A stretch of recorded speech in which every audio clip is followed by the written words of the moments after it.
ubuzwa apha ubrigadier kuba akazange ayibone na ingxelo yayikhushwa yile commission yamalungelo esintu kwesiyasehlakalo esenzeka eFree State sikaDadane kokuba yakhupha umlayezo othini apho. I was following that one, yes. I was thinking maybe specifically another one, but I was following that one since it started, occurred, until the disposition. Uthi ubrigadier hayi leyo ndiyayazi bendiloku ndilandela ndisela umva ekusukeni kwayo kude kube ngoku. You say you were following it, but did you actually study the reports FS slash 2011 slash 0009? And did you make the report available to those who were attending courses that you were involved with? No, I didn't. Sir. Kukho ireport apha njengoba emchazela ke umgcinisihlalo eyakhushwa apho kule nto eyavela kuDadane ubuzwa ngoko kokuba leyo report uye wayithatha yini wayinikeza aba bantu abafundisayo uthi anizange ndibo. I asked a double question actually. It was my fault.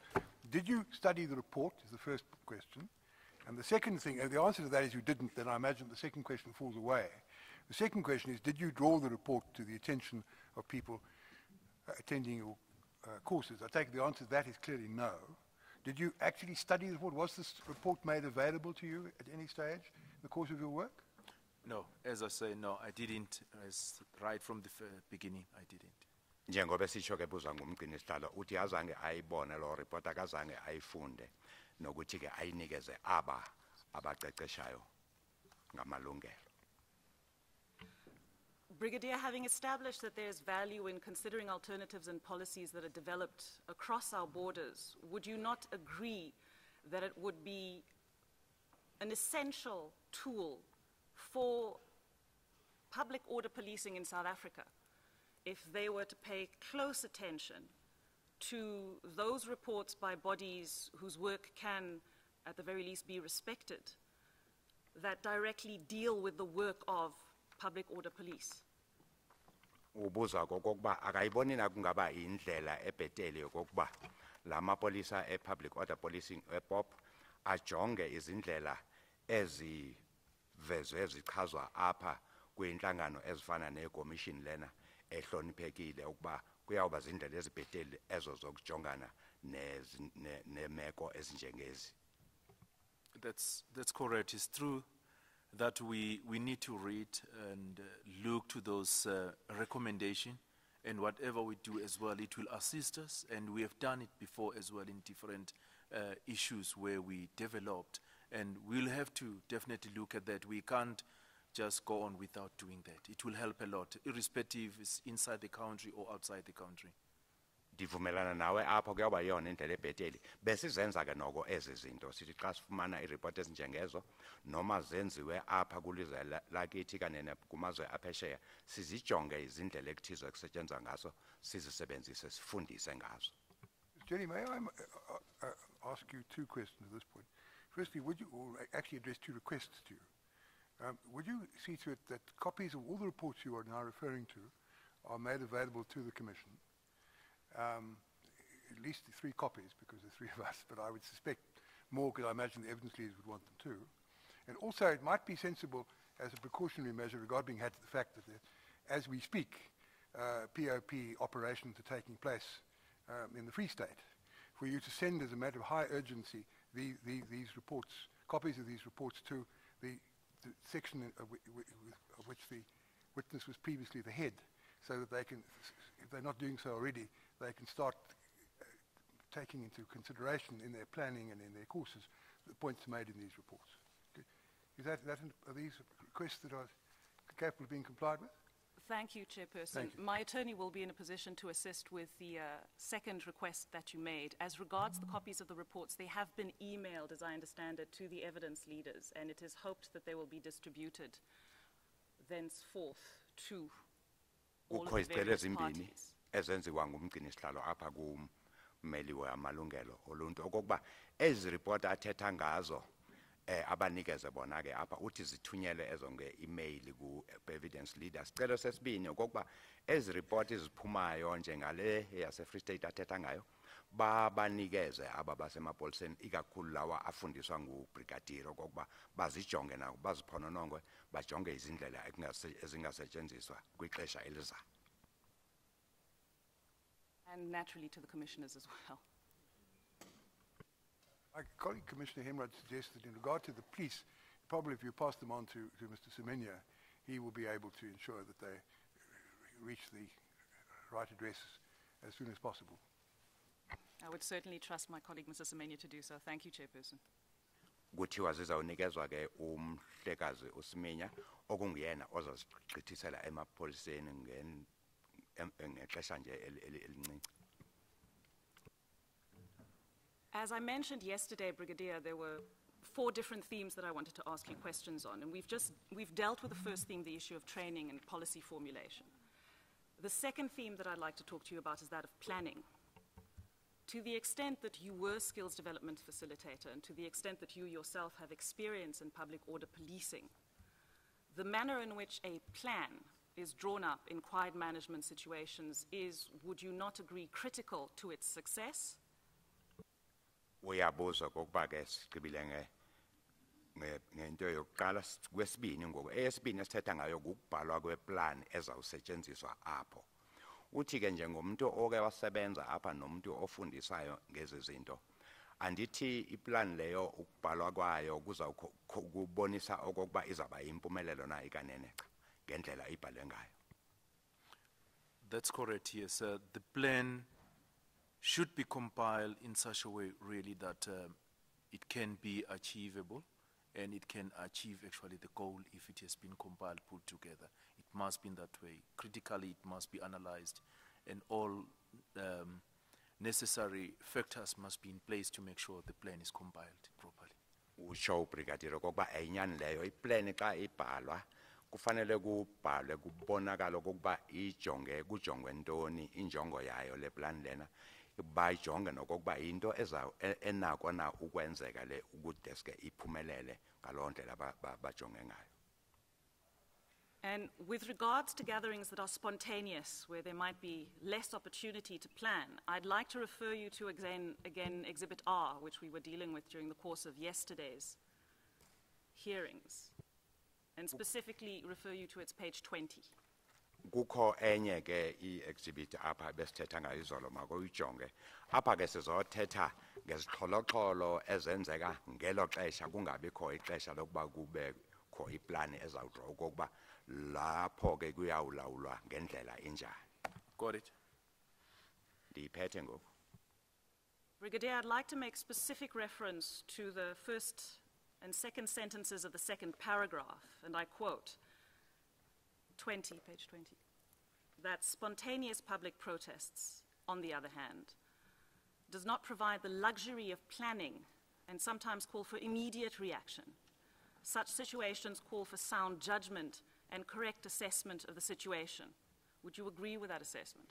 Uyavumelana nami xa ndithi apha izixholoxholo eziye zisuke nje ngelo xesha kungakabi khona ixesha lokuba kudrowe iplan kufuze apho ke kube khona ukucinga ngendlela efanele nokuzama ukubona okokuba kungenziwa ntoni efanele yenziwe phansi kwemeko enjengaleyo. Uvumelana nami apha? I do agree. Ewe ndivumelana nami. As a consequence, Brigadier, the fact that a particular gathering was spontaneous does not make it any less important to make absolutely sure that the plan provides as per the standing order and follows the national directives and guidelines. Andithi ke brigadier noma izixholoxholo ezi zisuke ngelo xesha kwangabikho ixesha lokuba kuplane kakuhle imigaqo efanele okokuba ilandele yiyo le ebhalwe phaya kwi-standing order kuplanwe ngendlela ebekwe apha kumgaqo umthetho lo olandela izixholoxholo. Yes, there are procedures that need to be followed in those issues where a spontaneous gathering just comes up. However, the procedure as far as the drawing up of the operational plan will have to be followed as it's supposed to be. Ewe kukho izindlela ke kufanele zilandelwe xa izixholoxholo zisuke ngelo xesha kodwa ke indlela ekufanele kusetshenzwe ngayo yiyo lebekwe apha kumthetho lo olawula izixholoxholo. I take it these plans you're talking about are drawn up before the event. You scarcely have the luxury of time to draw up an operational plan after a spontaneous gathering has taken place. So you've got to have plans as were available in the file or on the word processor, which could be activated immediately the spontaneous gathering occurs. Isn't that correct?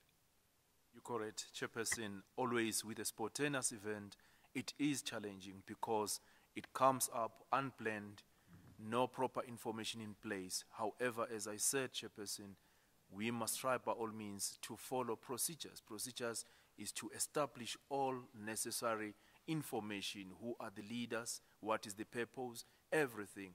Out of that, we can be able now to deal with the situation. That means the coming up of the plan will come within that position to say, how are we going to deal with the situation? But we'll handle it as significant as all type of issues that comes out for crowd management issues. Usho Brigadier uvumelana nomgcini sihlalo ukuba noma ke izixholoxholo zisuke kungekho xesha lokuba kubhalwe iplan kukho izindlela ezithize ezihlala zibhaliwe ekufuze kokuba zilandele njengoba umthetho ubekiwe apha. And, sorry, Chairperson, did you want to? Thank you, Chairperson.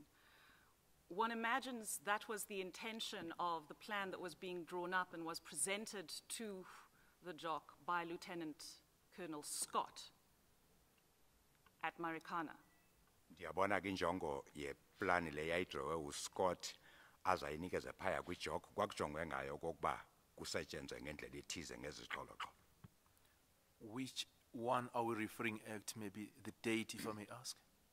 Specifically, the plan that was relating to the 3 stages and how they would unfold during the course of the days from the 15th onwards, and the plan that ended up being implemented on the afternoon of the 16th of August. Apha ke uthetha ngeplan le eyabhalwa enamagxathu amathathu kokuba kuzawuthathwa elokuqala xa ngemphumeleli kuyiwe kwesibini kude kuyiwe kwelesithathu njengoba zazilandelana insuku kwade kwaba ngomhla ka-16 xa kufakwa eli lokugqibela. That's correct. Ewe kunjalo. The gathering on the mountain, or Kopi, was something that actually was in existence for several days. Lots of people were there with dangerous weapons. Some of them went home and they came back the next morning. There was nothing spontaneous about it. The plan that was drawn up wasn't to deal with any spontaneous incident. It was to disperse and disarm. And there were various stages set out. So I don't understand the applicability of the points in relation to spontaneous gatherings. There was some kind of spontaneous movement towards the gap on the afternoon of the 16th. But I'm not sure that you can call that a spontaneous gathering within the meaning of the points covered on page 20 of Exhibit R. So I'm afraid you're going to have to take it more slowly than you up to now so that I can follow, because I'm afraid I'm lost at the moment. You'll forgive me, but that's what I am. I'll do that. Thank you, Chairperson. Bemchazela ke umgcini sihlalo ngendlela ayibona ngayo lento okokuba apha asikwazi ukuba sithethe ngezixholoxholo ezenzeka ngelo xesha ngoba yinto beyenzeka kwizinsuku eziningi iplan le yayenziwe zonke ezi zikano babehamba ababantu baphinde babuye phaya entabeni abanye bahambe ebusuku baye ekhaya baphinde babuye futhi ngakho ke sizithatha njengezihlwele zabantu ebekade zikhona phaya kuwo onke lamaxesha.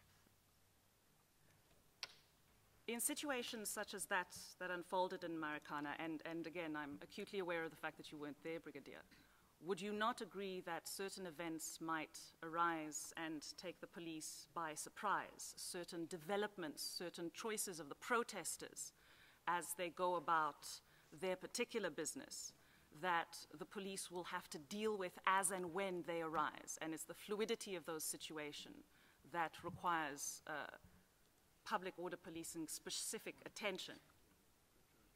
Uthi maniyibeke ngolhlobo kuwe ke Brigadier ndiyaconda ubungekho phaya xa kwenzeka lento kodwa ke ndithi kwizixholoxholo ezinjengezi noma kukho iplan eyenziwe kukho amaxesha apho kuzoba khona uguquko lesimo aba bantu baqhankqalazi bajike benze ngenye indlela ezawumangaza amapolisa bebangayicinganga kuyenzeka into enjengaleyo. it is normal that it can happen that way. Hence, the crowd will start maybe peaceful, can end up maybe violent, or something else can happen. It's normal, it do happen, we are aware of those things most of the time. Sinalo ololwazi okokuba kubakho izinguquko zesimo zemeko phaya. Kwamanye amaxesha izihlwele ziye phaya kuthuliwe kungekho zixholo-xholo kuthi emva kwamaxesha kujike kube khona udushe. Yinto esihlala siyimele okokuba masijongane nayo ngawo onke amaxesha.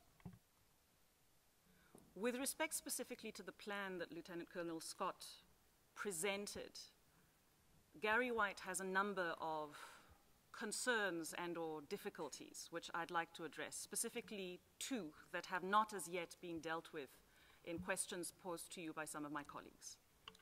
Gary White le ndithetha ngaye ke uye wayijonga iplan le ayibhalwe nguScott. Kukho iindawo ezimbini apho angahambisani nayo. Ndiza kubuza leyo mbuzo ozange ubuzwe ngaba abanye abamele amanye amaqela.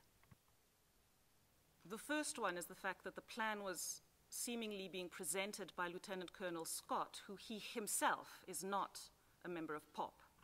Into yokuqala okokuba iplan le yayibhalwe inikezwa nguLieutenant Colonel Scott ongelona ilunga lombutho lo wamapolisa epublic ePOP. Is that not in and of itself a deviation in policy that might affect the value, the format, and the content of a plan being drawn up? Akusiyo into engahambisani ke nendlela ekufanele kusetshenzwe ngayo apha okokuba iplan yamapolisa ePOP ibhalwe ngabanye abantu abangasebenzi kulowo mbutho. I do agree. It has to be actually drawn by somebody from public order policy. Ndivumelana nawe apho kwakudingeka ukuba ibhalwe ngumuntu okhoyo phaya kumapolisa epublic order policy. Chairperson, I know we call it a Scott's plan, but the true evidence is that it was a plan drawn by a team including public order policy. Noma ke siyibiza iplan kaScott ke kodwa ubengayibhali eyedwa bebabaninzi apho kuyi-team We haven't had that yamapolisa evidence yet, but that's evidence that's amaqela gonna come. ohlukile. No, this witness Yes, said indeed. he gave hearsay on that because he didn't know himself. We've had no evidence to that effect. He just said he was told that. But the point you make is I take will be taken aboard by Ms. Jelly, and she bear it in mind in her further questioning. Ewe ke yayichaza nalo elinqina layichaza lento okokuba uScott ubesebenza nabanye bayi-team noma kuthiwa iplan yakhe nje. It indeed, from our perspective, has not as yet been given in evidence, and as indicated very clearly at the outset of Gary White's statement, he bases his analyses on what evidence is at present available from the SAPS. First, my impression from the police presentation was that it was Colonel Scott's plan, or primarily Colonel Scott's plan, and he was the one who explained it and so on. But anyway, these are matters which Mr. Semen has very properly told us will be the subject of further evidence.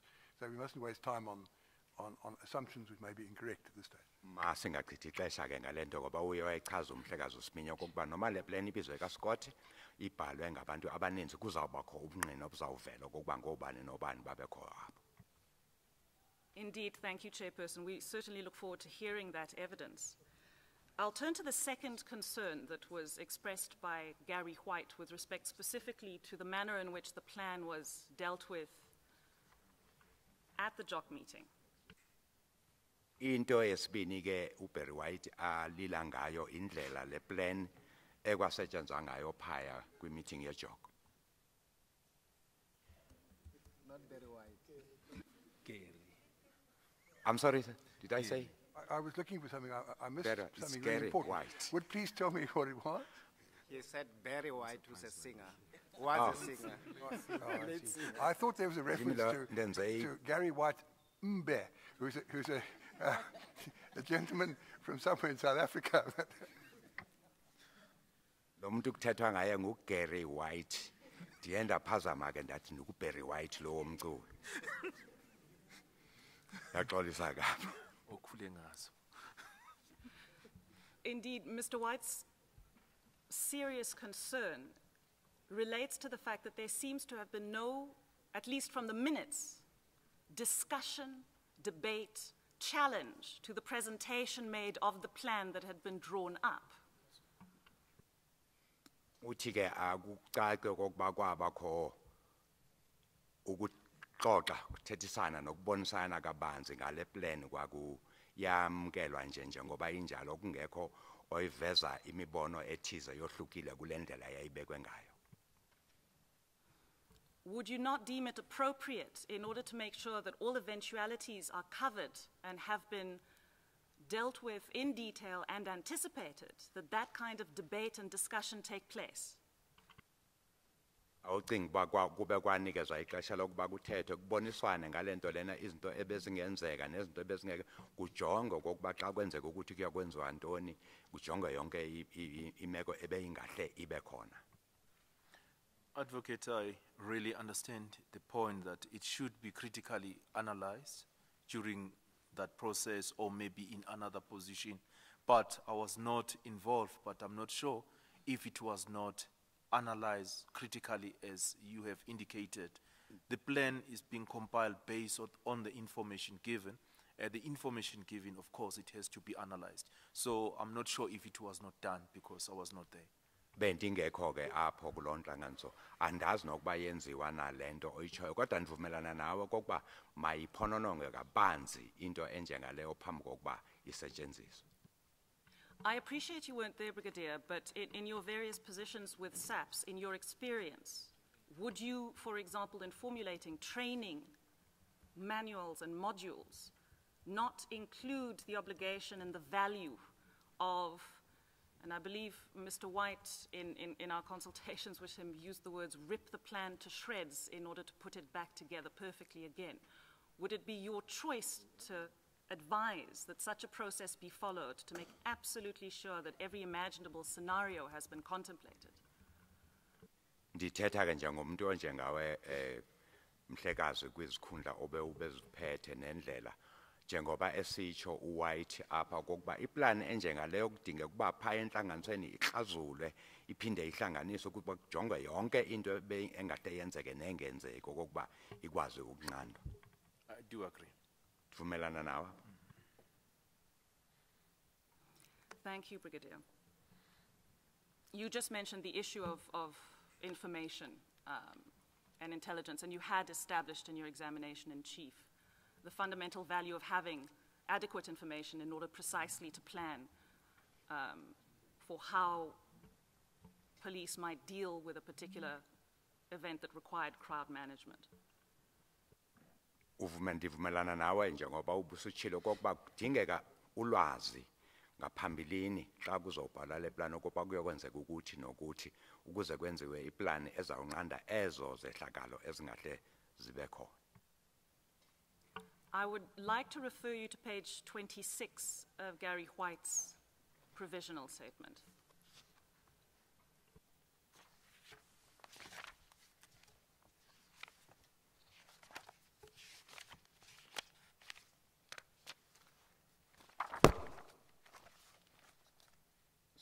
Jonga ke ngoku apha kwekamhlekazi uWhite. Got it. There, Gary White looks at the specific exhibits introduced that contain the information that purportedly informed the plan that was put together at Marikana. These being exhibits TT5, TT4, TT3. Sorry, are you reading at B or A? Both, Brigadier. Okay, all right. Uthetha apha ke uWhite lona ngeexhibit eseziveziwe apha eziphathelene nesehlakalo esi saseMarikana ka. You will notice that Mr. White specifically characterizes the information contained in these exhibits as being general and not containing much that he in his experience would expect, specifically containing views and or information from senior officers and not what is generally known as intelligence. Uthi ke umhlekazi uWhite apha xa eyijonge iphonononga lento lena kakuzange kungene kanzulu kulento kwi-information kulwazi olwaludingeka ukuba bekhona apho elivela kumapolisa kwamukela nje izinto ingxelo njengoba yayibekiwe. I'm not sure, but I think my answer will be it will depend what information you need to be able to compile an operational plan in a certain situation. Looking to the issue of Marikana, there is a specific information you will be in need of to be able to compile the operational plan. I'm not sure, as Mr. Gary White, as he indicated that some of the information was not there, if maybe he was of the opinion or position to say to us, this information was not there, of which I think it was going to contribute a lot in a better plan, I was going to be happy. But at the moment, I'm not sure, and I won't be sitting as well because I was not involved with the planning itself of the team, exactly why they opted for that type of information only to achieve the goal. But what I know very well, no matter the information you have, how small it is, you must make use of it because it may help. So I cannot say this is big, this is small. If I draw the plan, I need each and every information. That's why I will have information and I will have intelligence as well to draw my operational plan. Uyibeka ngolo hlobo ke ubrigadier okokuba ulwazi liyadingeka ukuba libe khona uze ukwazi ukudrawa iplan. Kodwa ke njengoba esitsho umhlekazi White kuba olulwazi lalingaphelelanga akachazanga apha ukuba ngoluphi ulwazi lalidingeka ukuba libe khona. Xa kwenziwa iplan enjengalena noluncinci ulwazi olufumene liyakwazi ukusebenza xa ufumana ukuba upheze injongo zakho. I would like you to have a look at Exhibit TT5, if you might, Brigadier. And specifically at the last page of TT5, which is where crime intelligence input at the JOC at noon on the 16th of August is described. Masijonge phaa kwi-exhibit TT5 apho kuthethwa khona nge-crime intelligence kwinto eyenzeka ngaloo mini. Got it?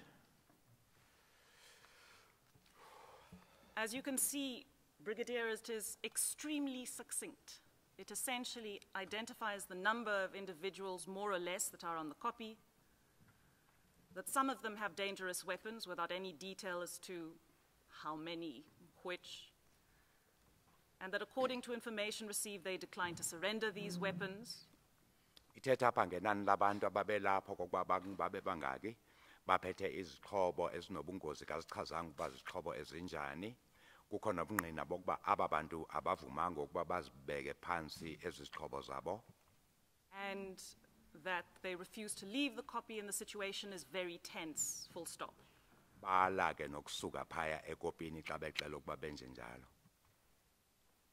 And then if one looks at TT3, which supposedly incorporates in the minutes of the meeting the information provided earlier that day at 6 a.m., asijonga exhibit TT3 ingxelo nolwazi olwalufunyenwe kusasa ngalowo mini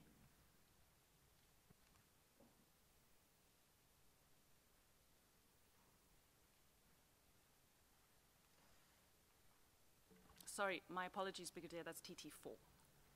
oh xolisa TT4 lo ndithetha ngayo.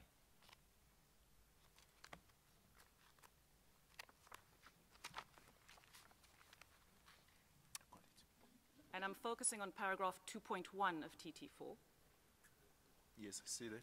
And I would put to you the proposition that the fact that there is nearly exactly the same information at 6 a.m. and then at 12 noon is at the very least an indication that there was fundamentally insufficient up-to-date flow of information to properly inform what, in your experience, would be an appropriate plan under the circumstances. Thanda ukubeka kokuba xa ujonga ezi exhibit ezimbini ingxelo yayenziwe kusasa ngo6 okokuba kukho inani elingakanani labantu neli lenzeke emini ibonisa okokuba kwakungekho nguquko ngako ke ndithi information yayidingeka yayinganele ukuba kwenziwe iplan efanele. I'm not sure, Advocate, here if the information given is that is 3,000 participants, that is mine workers that were gathered at the copy at a time that is 6 o'clock, which will be the same information as the time goes on. But normally if now the gathering is known as people were coming most of the time in and out, if that information was obtained to say there will be so many people coming in, I will agree with it. But if it was not obtained, then it will differ on that, because obviously if they come not known how many will be, we need just to actually see as they are coming in, how many are they coming, until we can come up and say, roughly in the midday there are so much. So maybe if it's like at 6 o'clock that this information was given, I will have a problem. But I'm saying if it was known, information was given, because can be maybe some sources who are saying there will be maybe so many people coming in. But I'm not talking on behalf of the author or of the person who gave the information. But say normally that's how it goes. Ubeka ngolo hlobo ubrigadier okokuba xa kuthethwa ngamanani athize abantu akukho umuntu obabalile xa kukuvele ingxelo yokokuba aba bantu ngesichelo bavamisa ukuba linani elingaka, leyo ngxelo ivele ngo-6 ekseni, kuyathi xa uthethwa ngelinye amaxesha kubekwe lelo nani ngaphandle kokuba kukhona uguquko oluthize olubonakalayo ukuba bandile abo bantu. Which sources would you look to in order to establish how the information that was provided at the JOC was compiled? Would you expect certain officials on the ground to have taken detailed notes that might have been compiled to inform that information? Normally sources, in this type of a situation, we are actually talking about where there will be other role players involved. Obviously, they can give information as well to say there will be so many people into that particular gathering. Because we talk about the gathering that was going on and on. Obviously, there will be some communication that was taking place now. And maybe somebody could have given something. Then can be some sources. Can maybe the leaders or can be normal people as well, they can be able to give that information as well. But maybe during meetings as well, it can be confirmed at that position as well, if it happens. Ulwazi lokuba abantu bazawuba bangaki noma bangaki lungavela ngezindlela ezohlukile. Ngavela kubo abaqhankqalazi, ngivele kubaphathi, vele kumapolisa njengoba zihamba njalo imini ezo ngxelo ziba khona. Would you expect senior officers who might later then meet at JOC in order to draw up a plan to have notes that might inform their specific elements of information? Amapolisa aphethe ke aphezulu azawubhala inotes zengxelo abazifumene ebazakwazi ukuthi baziveze phaya kwi-JOC xa sekuditshene enhlanganisweni. Normally what happened with crowd management issues, planned or not planned, always the information will be gathered. And senior officers, especially sitting in a JOC taking decisions, always they will rely to the members on the ground to give the information.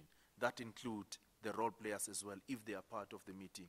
It may happen as well, because normally with intelligence, sometimes they will reduce it on writing, which if it is reduced on writing, it will be with a senior officer to see, okay, this information now can be given and we can plan upon it. Or maybe it can be reduced to an instruction as well by that particular senior officer in that meeting or that JOC, which is a JOC meeting.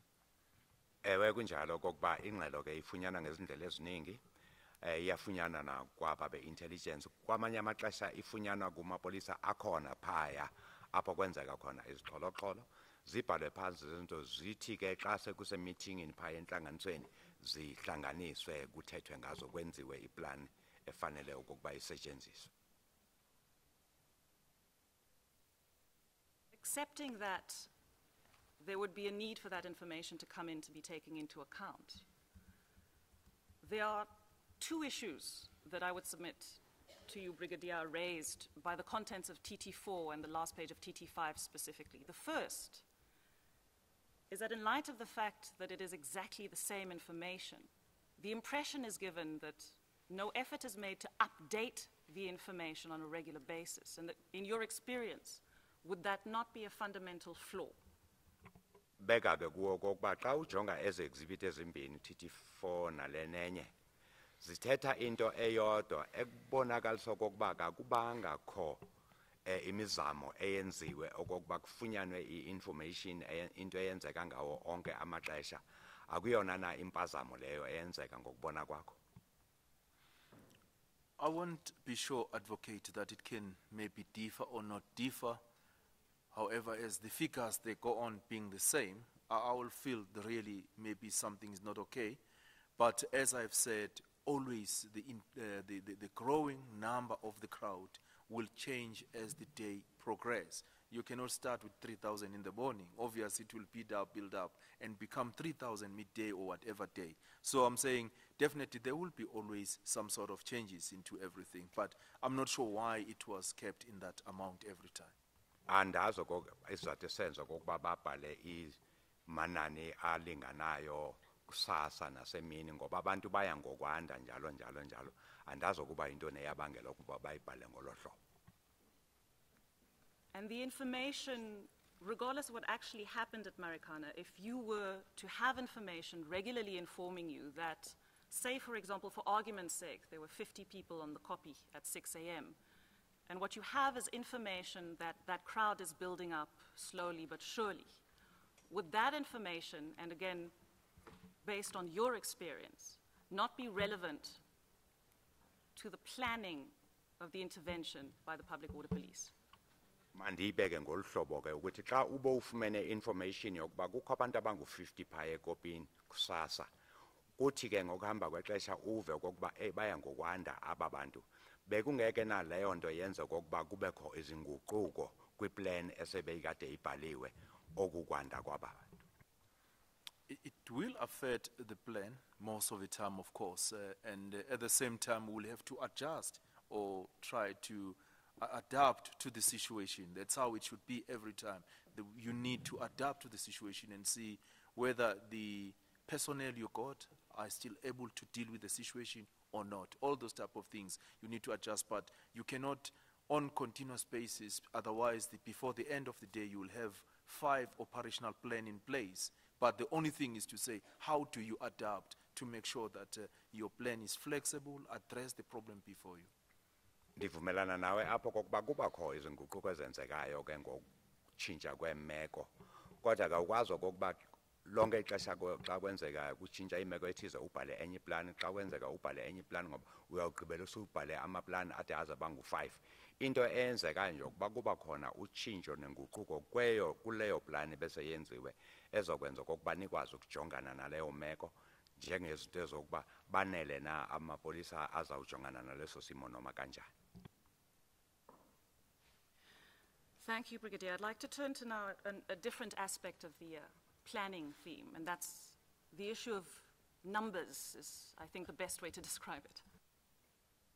Uyabulela kubrigadier uthi ke ngokungena kwenye intetho thetha ngezinamba apha amanani.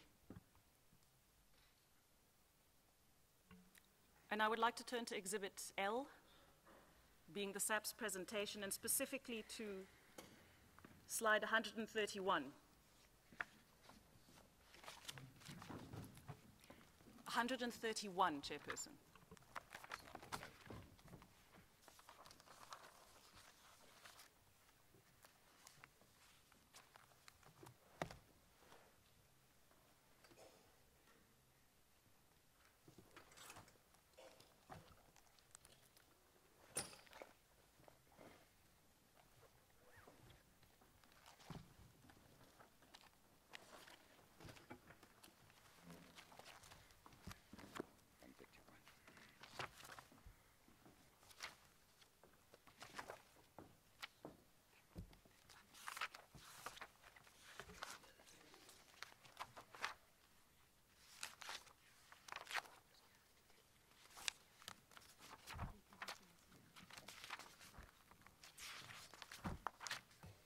Got it?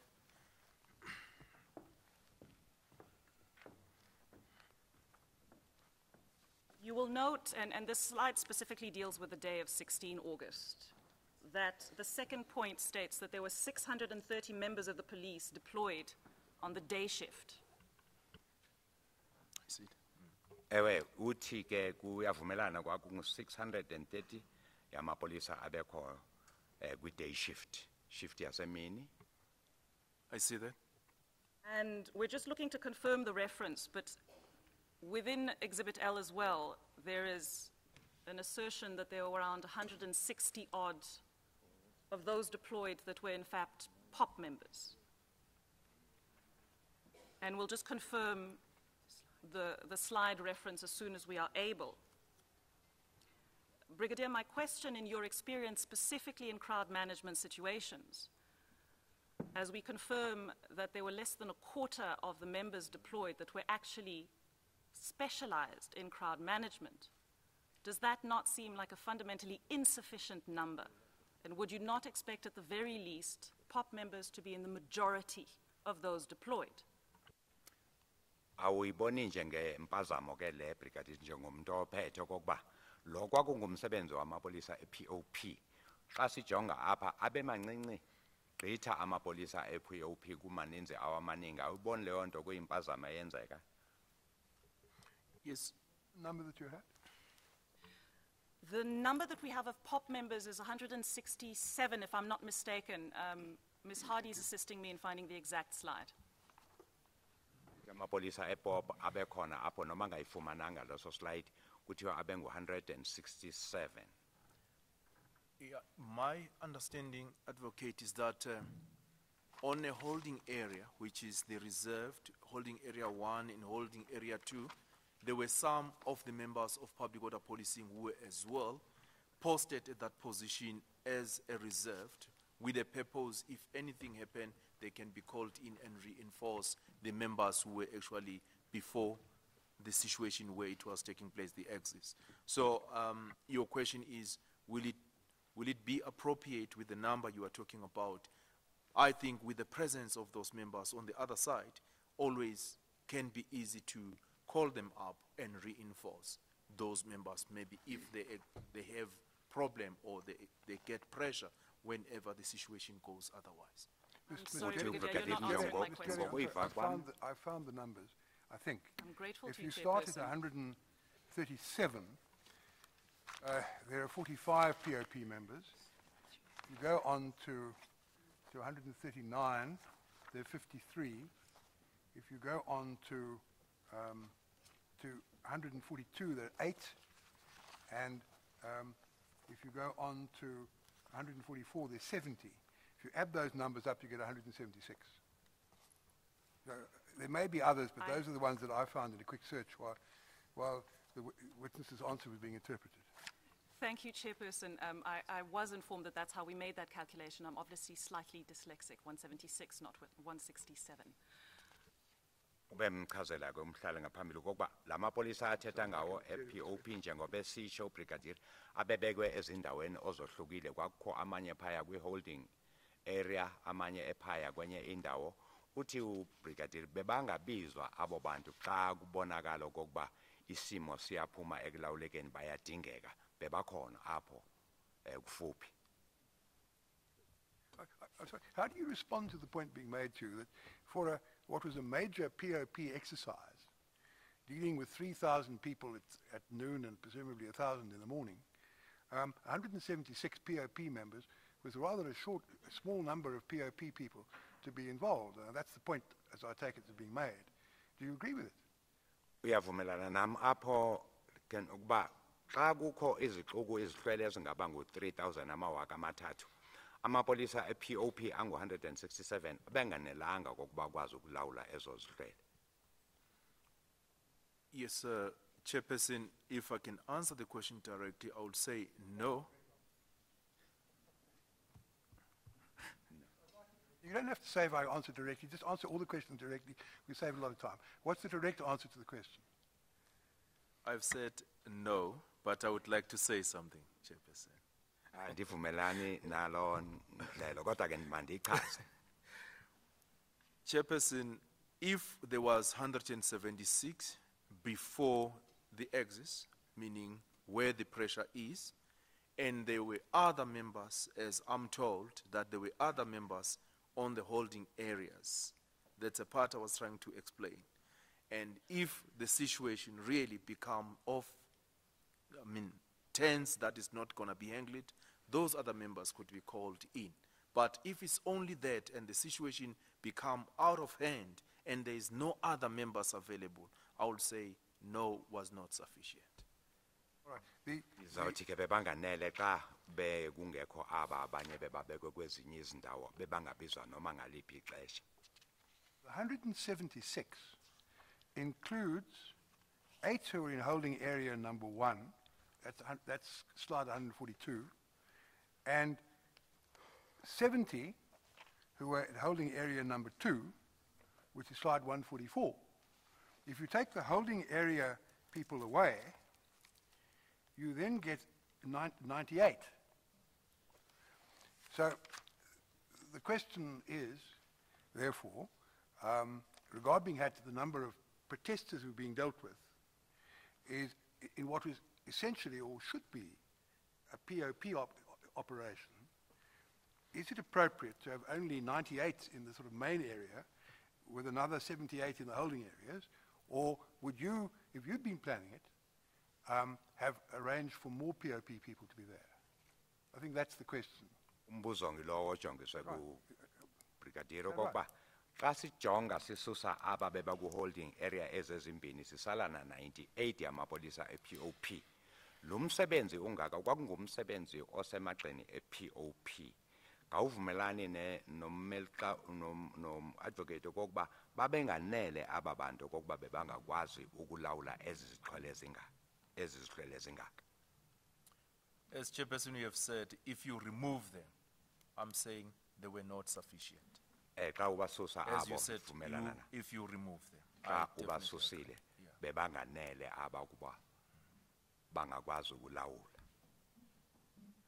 Our next question then, Before you ask your next question. Certainly, Chair. What sort, regard being had to the fact we're dealing with, in a midday operation, 3,000 protesters, what sort of ratio of POP members to protesters would you consider appropriate, and would you have applied if you'd been in charge of the operation?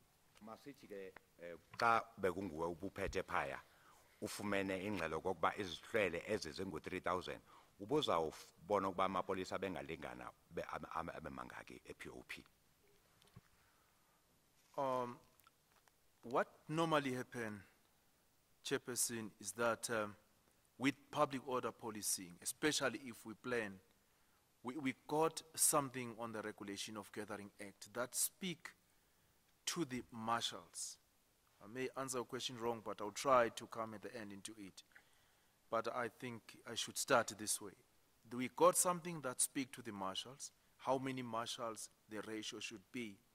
But we do not have something that speak to the ratio of personnel subs per Regulation of Gathering that says how many members should be per the situation or per participants that are participating in that particular gathering or march. But normally, we really have to make sure that we have sufficient members that will actually be able to deal with the situation at hand. Looking to 3,000, yes, really, as I've said, with the number we got, it can not be sufficient to deal with the situation. We'll have to look to the situation and be able to have. But normally, what tells us, or tells me most of the time, is the type of threat, because the threat means a lot. You can have 3,000 marshals, and who's marching? ZCC people. I'm making an example. The church, 3,000. Do you need 3,000 police officials for that type of a march? No, the threat doesn't allow me. I'm making an example. Yes, you're not dealing with a church militant in that context. Uthi ubrigadier apha ke kuya ngokuba ezo ziqholoqholo zinobungozi obungakanani. Ubekisa apha uthi xa kukho mhlawumbe imarch abantu base becawe yaseziyoni abangu 3000 abantu asibaziyo kuba engabantwana bathixo aba awunawudinga amapolisa alingana nabo ngoba akukho bungozi obukhoyo apha. But maybe, can I clean this, please, to say, I'm saying this with respect, due respect. Maybe can have people from ZTC side. But I'm making an example to say, these are the people always with a bigger group.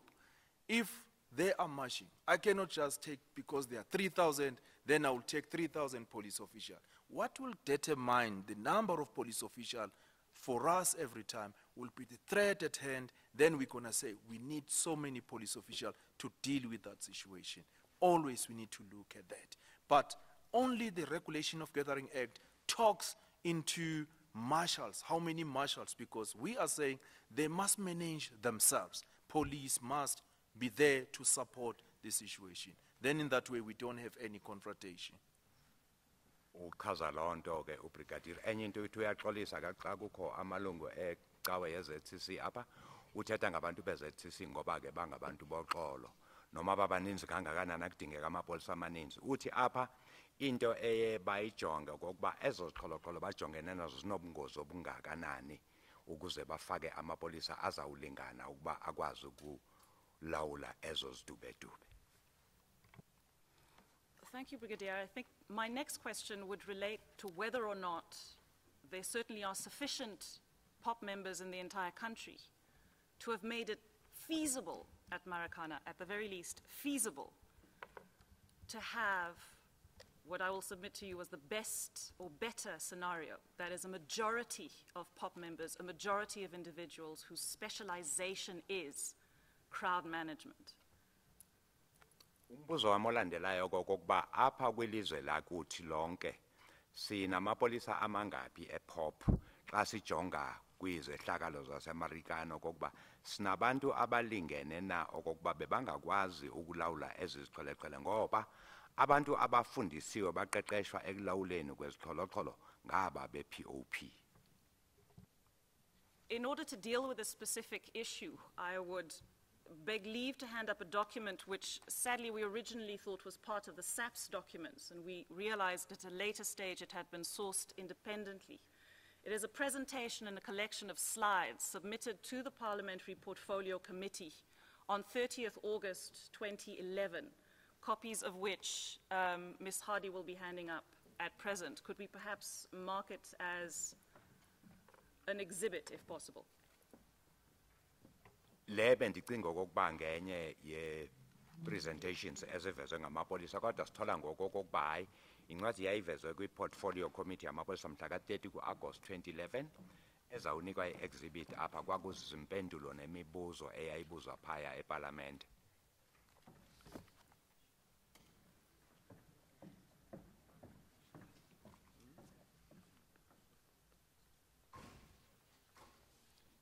Ms. Pillay?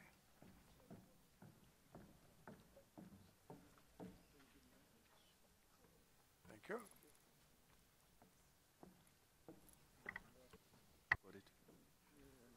Thank you, Ms. Pillay. If I may also express my gratitude to my colleague, Mr. Semenya, in light of the fact that I was under the impression he would have had prior possession of this document. Which document is that? If the I would document, what is the document number? What is the document WW4. number? I don't have it. I don't have it. We don't have it. Apologies, Brigadier. Seemingly you're the one person who was not provided with a copy. It makes my work easy. Always copying, okay. Why are you playing? Okay.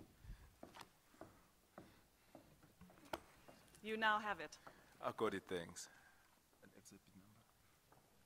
This would be Exhibit number. exhibit. WW4, Ms. Pillay said.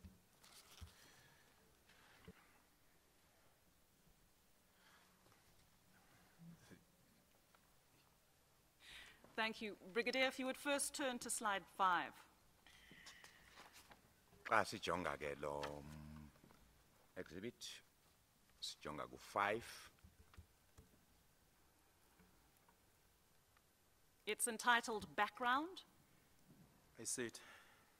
And do you see that it details historically the number of forces within SAPS I see that. that were responsible for crowd management? I see that. apha ithetha ngamalungu amapolisa olawulo lezixholoxholo. one of the issues is obviously that in 95, seemingly, there was a considerable number, 11,000 members, whose primary function was crowd management. You can see that. Yes. bonisa koba ngunyaka ka-1995 kwakukhona amawaka angu-11 amapolisa lawa bejongene nezixholoxholo. And seemingly, and this is a SAPS presentation, so we can trust their numbers, in 2011, less than half remain. They are 4,343, and even then, crowd management is now their secondary function. Do you see that? Apha ke kunyaka ka-2011 incwadi evela kumapolisa lesingathemba kokuba inyanzo kukho ihalf yala mapolisa bekhona 4,343. To be fair, the numbers have gone up. In 95, there were 11,000. By 2002, there were 7,327. 2006, 2,595.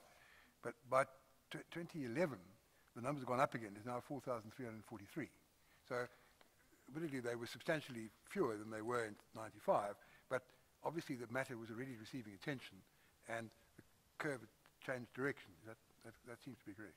Asijonga kakuhle ke le ncwadi iyabonisa okokuba ngo-1995 abemaninzi angu-11,000 ehla izibalo ngo-2002 nango-2006 ziphinde zaphakama futhi ngo-2011 kubonakala okokuba baya ngokwanda.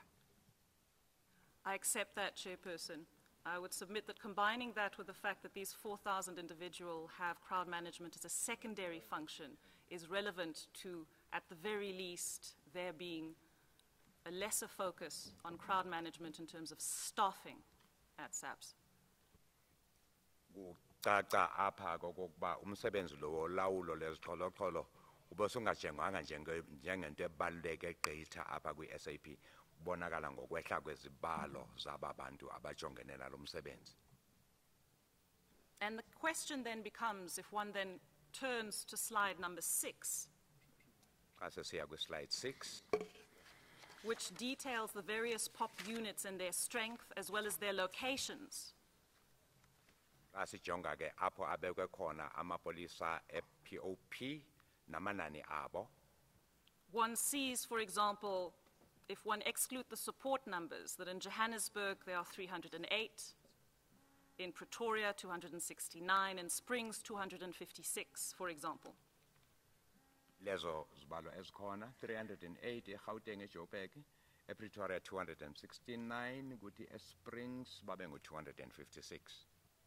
And as you turn the pages of the presentation, the number of POP individuals in the Eastern Cape, Limpopo, KZN, Northwest, Free State, Western Cape, Mpumalanga, and Northern Cape are detailed. You can see that, Brigadier? I see that. Kunjalo kokuba kukho izibalo ezohlukile kuwo onke amaphondo njengoba ewabala njena. I would submit to you, Brigadier, that looking at those numbers, in your experience, would the officials responsible at Marikana not have had sufficient crowd management specialists at their disposal to call upon to assist them as events unfolded? Xa ujonga ke lezibalo zamapolisa lawo e-POP kuwo onke amaphondo lawa uyawuvumelana nami okokuba apha eMarikana bekungabakho amapolisa alingene okokuba bekwazi ukulawula ezixholoxholo xa amapolisa abenze ngendlela efanele ukuba babize aba bantu abafundisiwe ukuba benze lo msebenzi. I agree with that part, even though yesterday maybe I was told that I answered the question up front of the next question. But I think I must definitely indicate, I really asked to do that this is my belief that with Marikana issue, yes, police official trained in crowd management, they could have been called as quick as possible, as it is happening even now. However, we have other service delivery, protest in some other areas. But some other provinces, yes, they were called in, like Mpumalanga, they were called in inside here during the process as well. Some of them were called after to come and assist. manditsho kokuba njengoba yenzeka lento kwangoku akho lamapolisa apha eMarikana bengabizwa kodwa ke kwakukho eminye imisebenzi yayenzeka kwakukho iziphithiphithi iziqholoqholo ezazikhona kwezinye iindawo apha abantu bebalela khona ngeensizakalo ezithize babizwa baseMpumalanga bebekhona apha kwamanye amaphondo ke kwakho umsebenzi babewenza ngelo xesha now ngoku yesenzeka ngoku leyo nto. While we're busy with that point, my Commissioner Hemraj has drawn my attention to the fact that if you look at the footer page of slide 7, you see that there were 98 POP members in Rustenburg. And that's the number we had outside the holding areas. Remember when we did that exercise of the number of POP people at Marikana on the day? Yes. There were 78 in the holding areas and 98 in what one can call the operational areas. So it looks as if, I'm not sure how the breakdown was between those in the holding areas and those in the operational areas, but it looks as if, from a point of view numbers, only another 76 or thereabouts were brought in from outside. That seems to be correct. Would you agree with that? Xa sijonga lamanani okokuba iRustenburg ngokwayo ina 98 sesibala ke le 176 eyayizisiwe kukhombisa ukuba kwalethwa nje abantu abancinci kakhulu 76 kuphela ababizwa kwamanye amaphondo. I'll agree if that is the position, sir. Ndiyavumelana xa kunjalo. Brigadier, you did indeed anticipate my next question. It was going to be that a great number of support members were brought in seemingly for as far away as Mthatha, and the vast majority of them were in fact not POP, but NIU, TRT, and STF.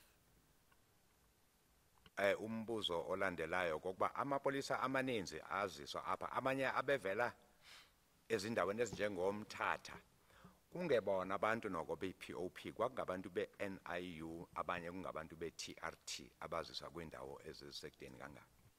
And if one looks at the hundreds of POP members available within driving distance of Marikana, the question then becomes, and I understand again you were not there, but if you were in operational command, or if you were training a particular officer and advising him on what deployment requests to make, would it not have been appropriate, taking into account naturally that forces may be engaged elsewhere, to ask for POP members close enough to get there sooner, I imagine, that the Mthatha or Durban NIU members reached there, to be brought forward to assist?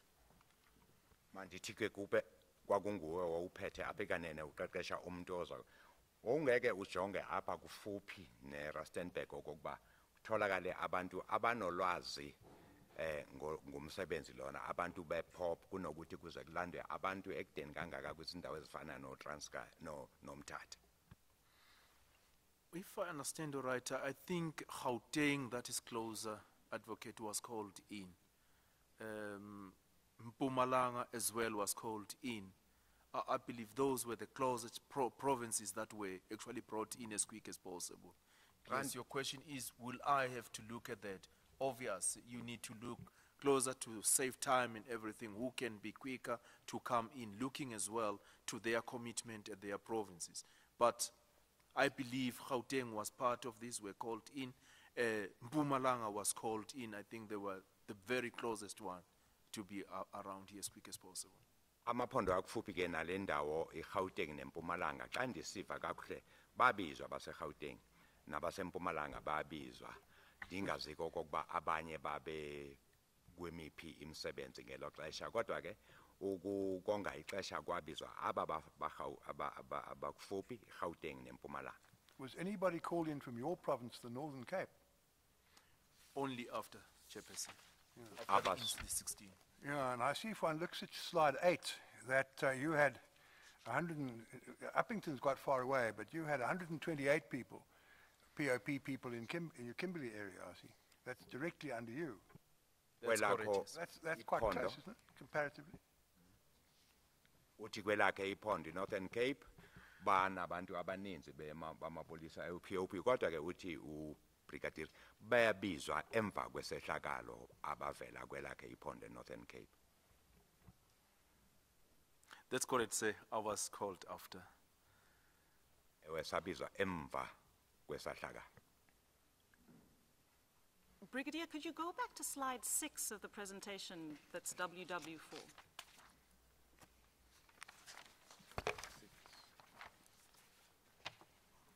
Siphinde umva kancinci siya phaya ku-6. If you were to look at the number of POP members that are available in Gauteng and Limpopo, Awujonga amanani akhoyo amapolisa e-POP eGauteng naseLimpopo.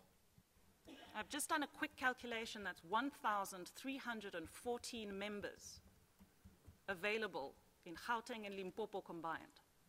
Uthi Gauteng neLimpopo xa zihlanganiswa zinenkwaka nabantu abangu-14 amapolisa e-POP. That's double the total number of individuals who were actually deployed in the end, including the SIU, the TRT, and so on, at Marikana. Abengaphinda kabini ke amapolisa onke lawa bebekwe eMarikana sekuhlanganiswa yonke imibutho le ikhona amaqela ohlukile amapolisa. I would put it to you that those resources, if they had been available, and naturally one would hope that we'll have evidence with regard to their availability, a choice being made not to call upon them was a fundamental flaw in the planning and the decision-making of SAPS at the time. Ndibeka ke ukuba ukungabizwa kwaba bantu kwaba impazamo nyani eyenzeka apha kuma SAPS.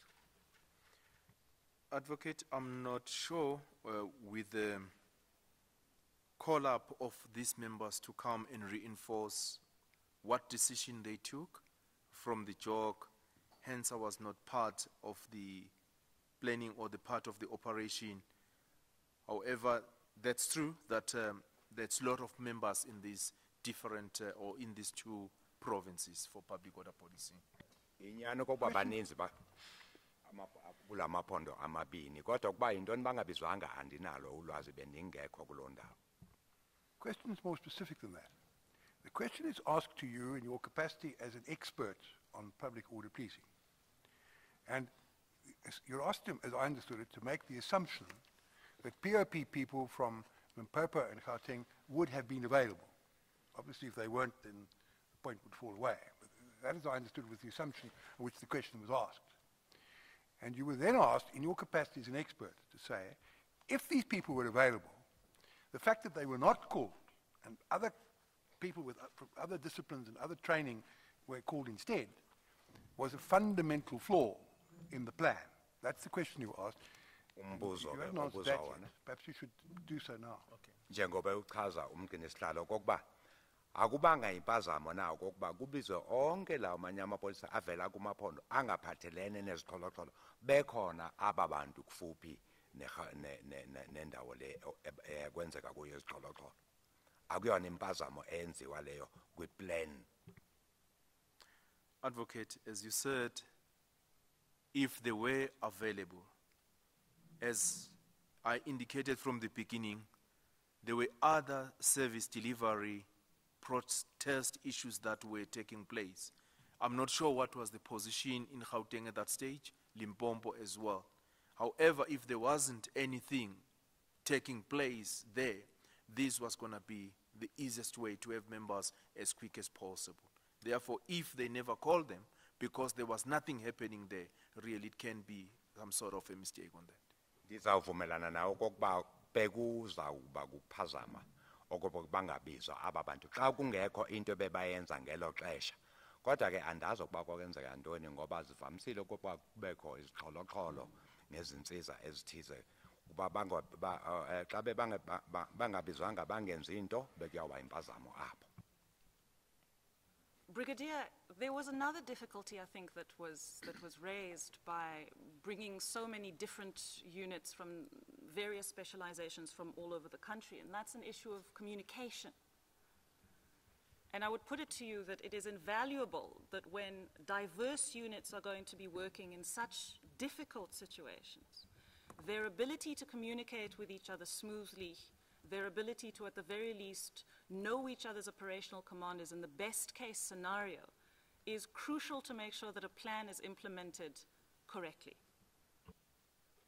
Umbuzo uthi ke kwaba impazamo nokuba kubizwe amaqela ohlukahlukile asebenza ngezindlela ezihlukile bazosebenza phansi kwekomanda ebangazaziyo kakuhle bakungekho kuvana okufanele apho. Advocate, I will differ because why? I work with public order policing. Any member in public order policing, if the platoon arrived, they know exactly who's the operational commander. They will be briefed. They will know exactly what to do. And the platoon commander will know exactly how to do that particular task. And communication channels will be given, and everybody will be in that particular channel to operate with. And we definitely work in that structured manner. And I don't know how it can be a problem to say if you bring another public order policing from another province, it will actually cause a problem. We definitely have, I don't think it will happen like that, because even the training itself, members, they train together. You can call Gauteng and call Northern Cape. They come, they train together. They work together. They know exactly how to work. And even if we give scenarios, they know exactly how to handle issues. So I find it difficult to say how they can have a problem. And it's like if we talk about the integrated operation where we have other units which are not public order policing, same thing will happen again. Will be one line of channels, of communication to everybody. Uyichaza ngolu hlobo It must be like that. kokuba phaya eqeqeshweni ke baqeqesha ababantu babonke kuletha amaphondo adibaniswe endaweni ethize uqeqesho lunye uqeqesho ke noma babizwe kwezinye izindawo ezohlukile bayayazi indlela ekusetshenzwa ngayo bayayazi ukuba ikomanda xa isithi kwenziwa ngolu hlobo nolu hlobo inye indlela umthetho omnye okusetshenzwa ngawo bekungeke kube khona ukungavani phaya ukuba kungaqondani basetshenzwa ngoluphi uhlobo. Brigadier, when I speak of communication, is it not also relevant whether or not the specific units brought in can communicate comfortably and easily with the community, know the community, and are known by the community within which a particular situation arises? Xa ndithetha ke ngokuvana kwabantu ndithetha okokuba abantu baloo ndawo akufanele okokuba lawo mapolisa athunyelwe apho kube ngabantu abazakwazi ukuthetha bevane kakuhle nabantu abahlali abakhoyo apho. Advocate, is true. If you bring members from different provinces, obviously you will need to orientate those members. Those members will have to know the area, understand the area, and if the situation demands that there's no time of taking members around or showing them whatever they should know, at least there must be somebody from the local area to show the members where to go if they have to rush to a certain situation.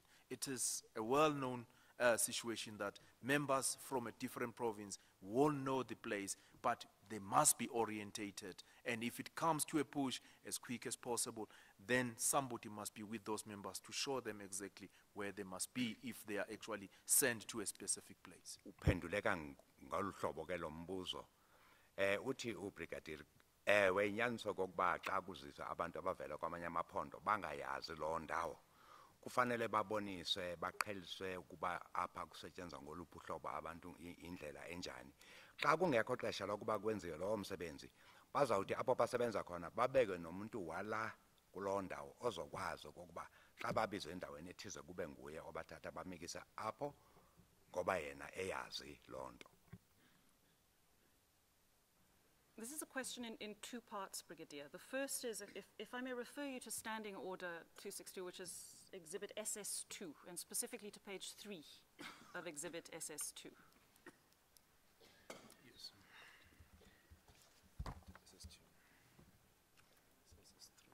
I'm looking specifically at clause 3, sub 3, which is on that page. No, it's okay. Standing Order 262. It's all right, it's fine, we can proceed. I will manage. Says you can proceed. We can proceed, Advocate. I think I'll manage. You know your standing orders. Yeah, I no appreciate that, Brigadier. This particular section speaks of the need for partnership with the community and of building positive and constructive relationships with event organizers community leaders, NGOs, and one would presume also, obviously, functioning local trade unions. The submission is as follows. If one combines a majority of local police force with a majority of specialized crowd management units, one has the best possible deployed officers in order to attend to an event as dangerous as Marikana. Would you agree with that proposition? I do agree, Advocate, that we must work with the community, and as you indicate that we need to know the leaders and everybody, it's a fact, we need really to work with them.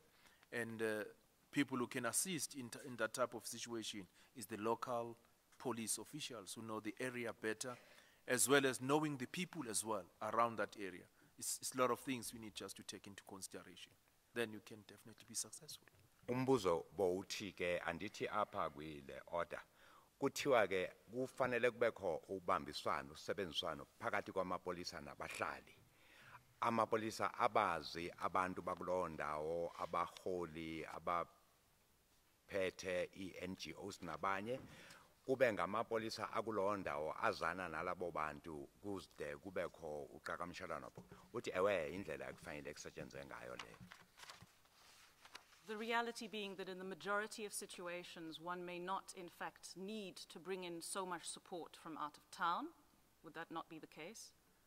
Andithi ke leyo nto izokwenza kokuba kungabikho sidingo sokuba kuziswe abantu abavela kwamanye amaphondo ngaphandle.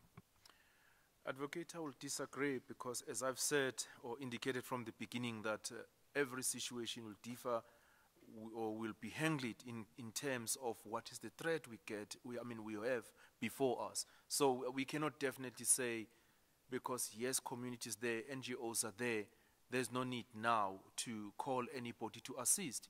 Yes, they are there definitely to make our job easy, to assist us, to give us information, to deal with the situation. But,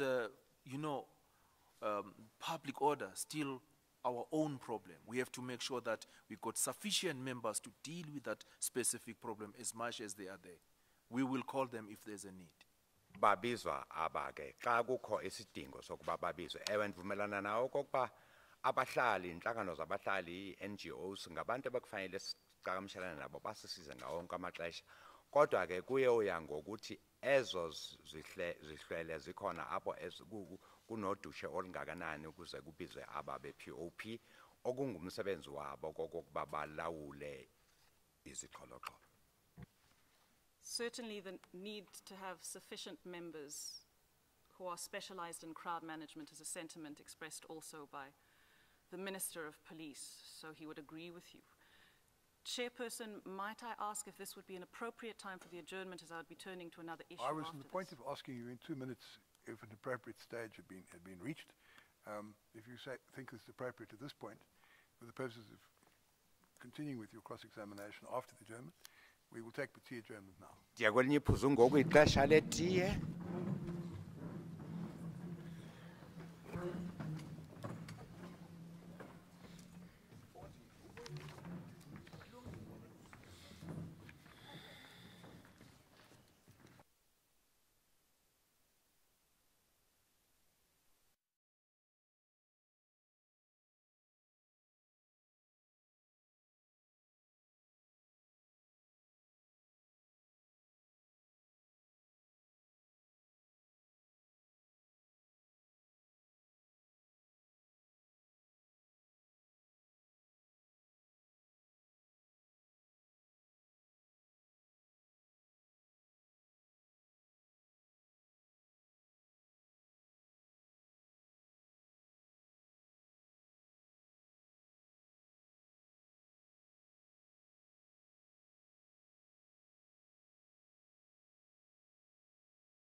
still cross-examining. Thank you, Chairperson. Brigadier, I'm not going to turn to the third theme that I had introduced yesterday as the items that I would be dealing with, and that is specifically implementation of the plan. Now, I will repeat this because I know it bears repeating that you were not there on the day, but your expertise in this field, as well as your responsibility for training, I think, will allow you to answer these questions in light of the evidence that you gave in chief. The Noma first- ubungekho Sorry. ndithi noma ubungekho apho ke ngolwazi onalo ngomsebenzi wakho uzawukwazi ukuphendula le mbuzo maqondana nokufakwa ekusebenzeni kwale plan ukusetshenziswa kwayo. The first issue I'd like to raise with you is the issue of the briefing of members prior to implementation of a crowd management plan. And I'd like to take you in this respect again to SS2 and to its page 7. Sizawujonga ngoku apha ku SS2 khasi ka7.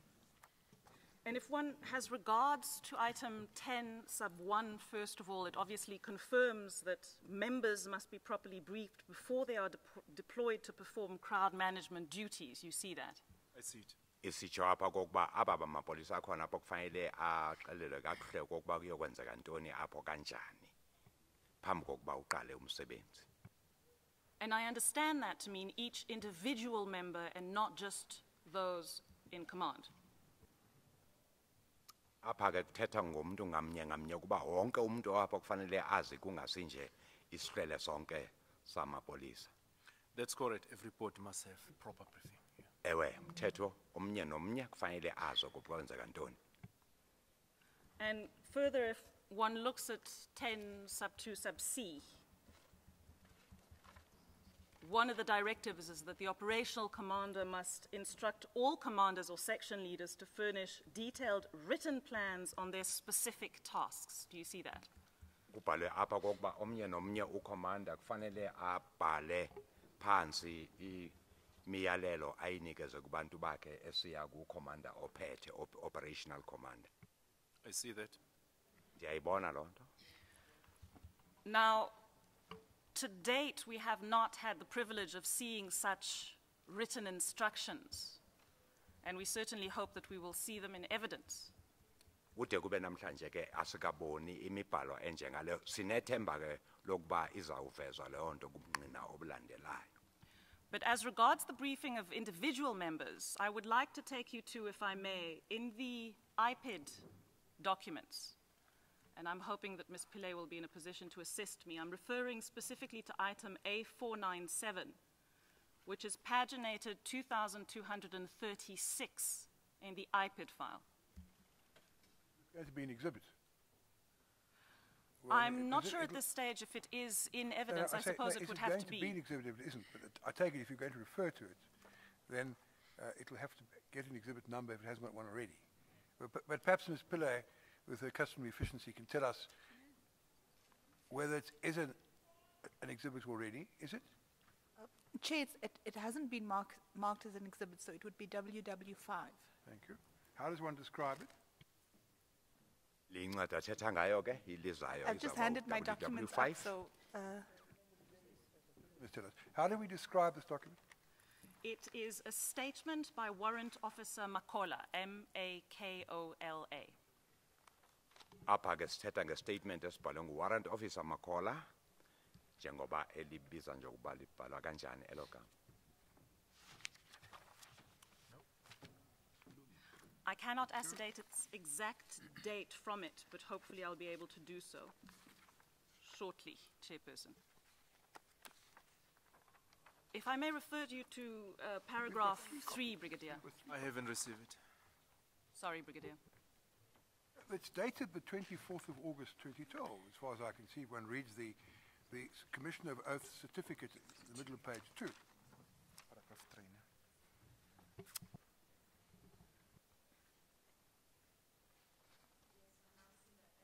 I now see that. Thank you, Chairperson.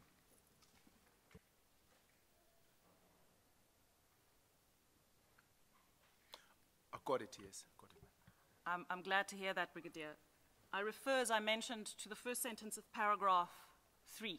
Okay.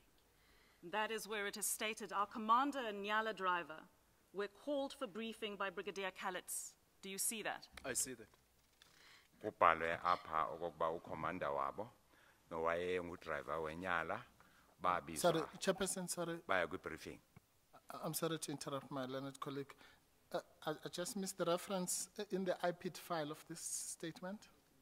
It's item A497 497. at pages 2236, 2237. Thank you. Thank you. Okay, got it. Brigadier, in this entire statement, seemingly only the Nyala driver received a briefing and not the member making the statement, at the very least according to its contents. Is that not problematic? Akuyo ngxaki ke le apha brigadier xa kuthiwa ngudriver wenyala kuphela wabiza yoxelela ukuba kuzokwenzeka ntoni kungasilo muntu owenze esi statement akabizwanga ye. Normally, advocate, with public order policing, we have a section commander or tactical commanders. A section commander is the one that is being called and receive briefing, and after they've received the briefing, they will go back and brief their sections. Or maybe you call the platoon commanders, which is 32 members. The platoon commanders will be called, be briefed, will go back and brief others as well. So it depends what you have at that time. But from what I'm seeing here is a section which is 8 members. Then the section commander is called, is the one that will be briefed and will come and brief the rest of the members to say what need to be done. So it's correct in this way. Impendulo kabrigadier ukuba hayi akho ngxaki apha. Apha i-section abantu abangu 8 xa kuyi-section kubizwa lo uphethe lo section kube nguyena oyofumana ingxelo abese eza ke yena apha kwaba bantu bakhe abaxelela ukuba kuthiwa ntoni nantoni kusetyenzwa ngolo hlobo. My difficulty here, Brigadier, is from this statement, and there are others, I'll refer you to at least one other one. There is no indication of a detailed briefing to the warrant officer himself. Chairperson, might I refer us to Exhibit L? Correct. Right. Slides 181, 182 and following. Now, I think that the point being made in cross-examination is, never mind what it says in Exhibit L, it may be borne out by the statement, the IPID statements to which she's referring. But I think I can't stop her at this stage, but you've sounded a warning that this point may not be a good one if one reads it in the light of those slides. Bamubonisa ngoku advocate apha ku exhibit L slide 181 apho kuchaza khona okokuba isebenza kanjani lento. If I may then take up Mr. Semenya's point and let us go to Exhibit L, specifically slide 182 for starters. It specifically... You're running your cross-examination. You do what you consider appropriate. Indeed, but Mr. Semenya is always of such great assistance. If one looks at slide 182 of Exhibit L, it refers to commanders of the teams being briefed.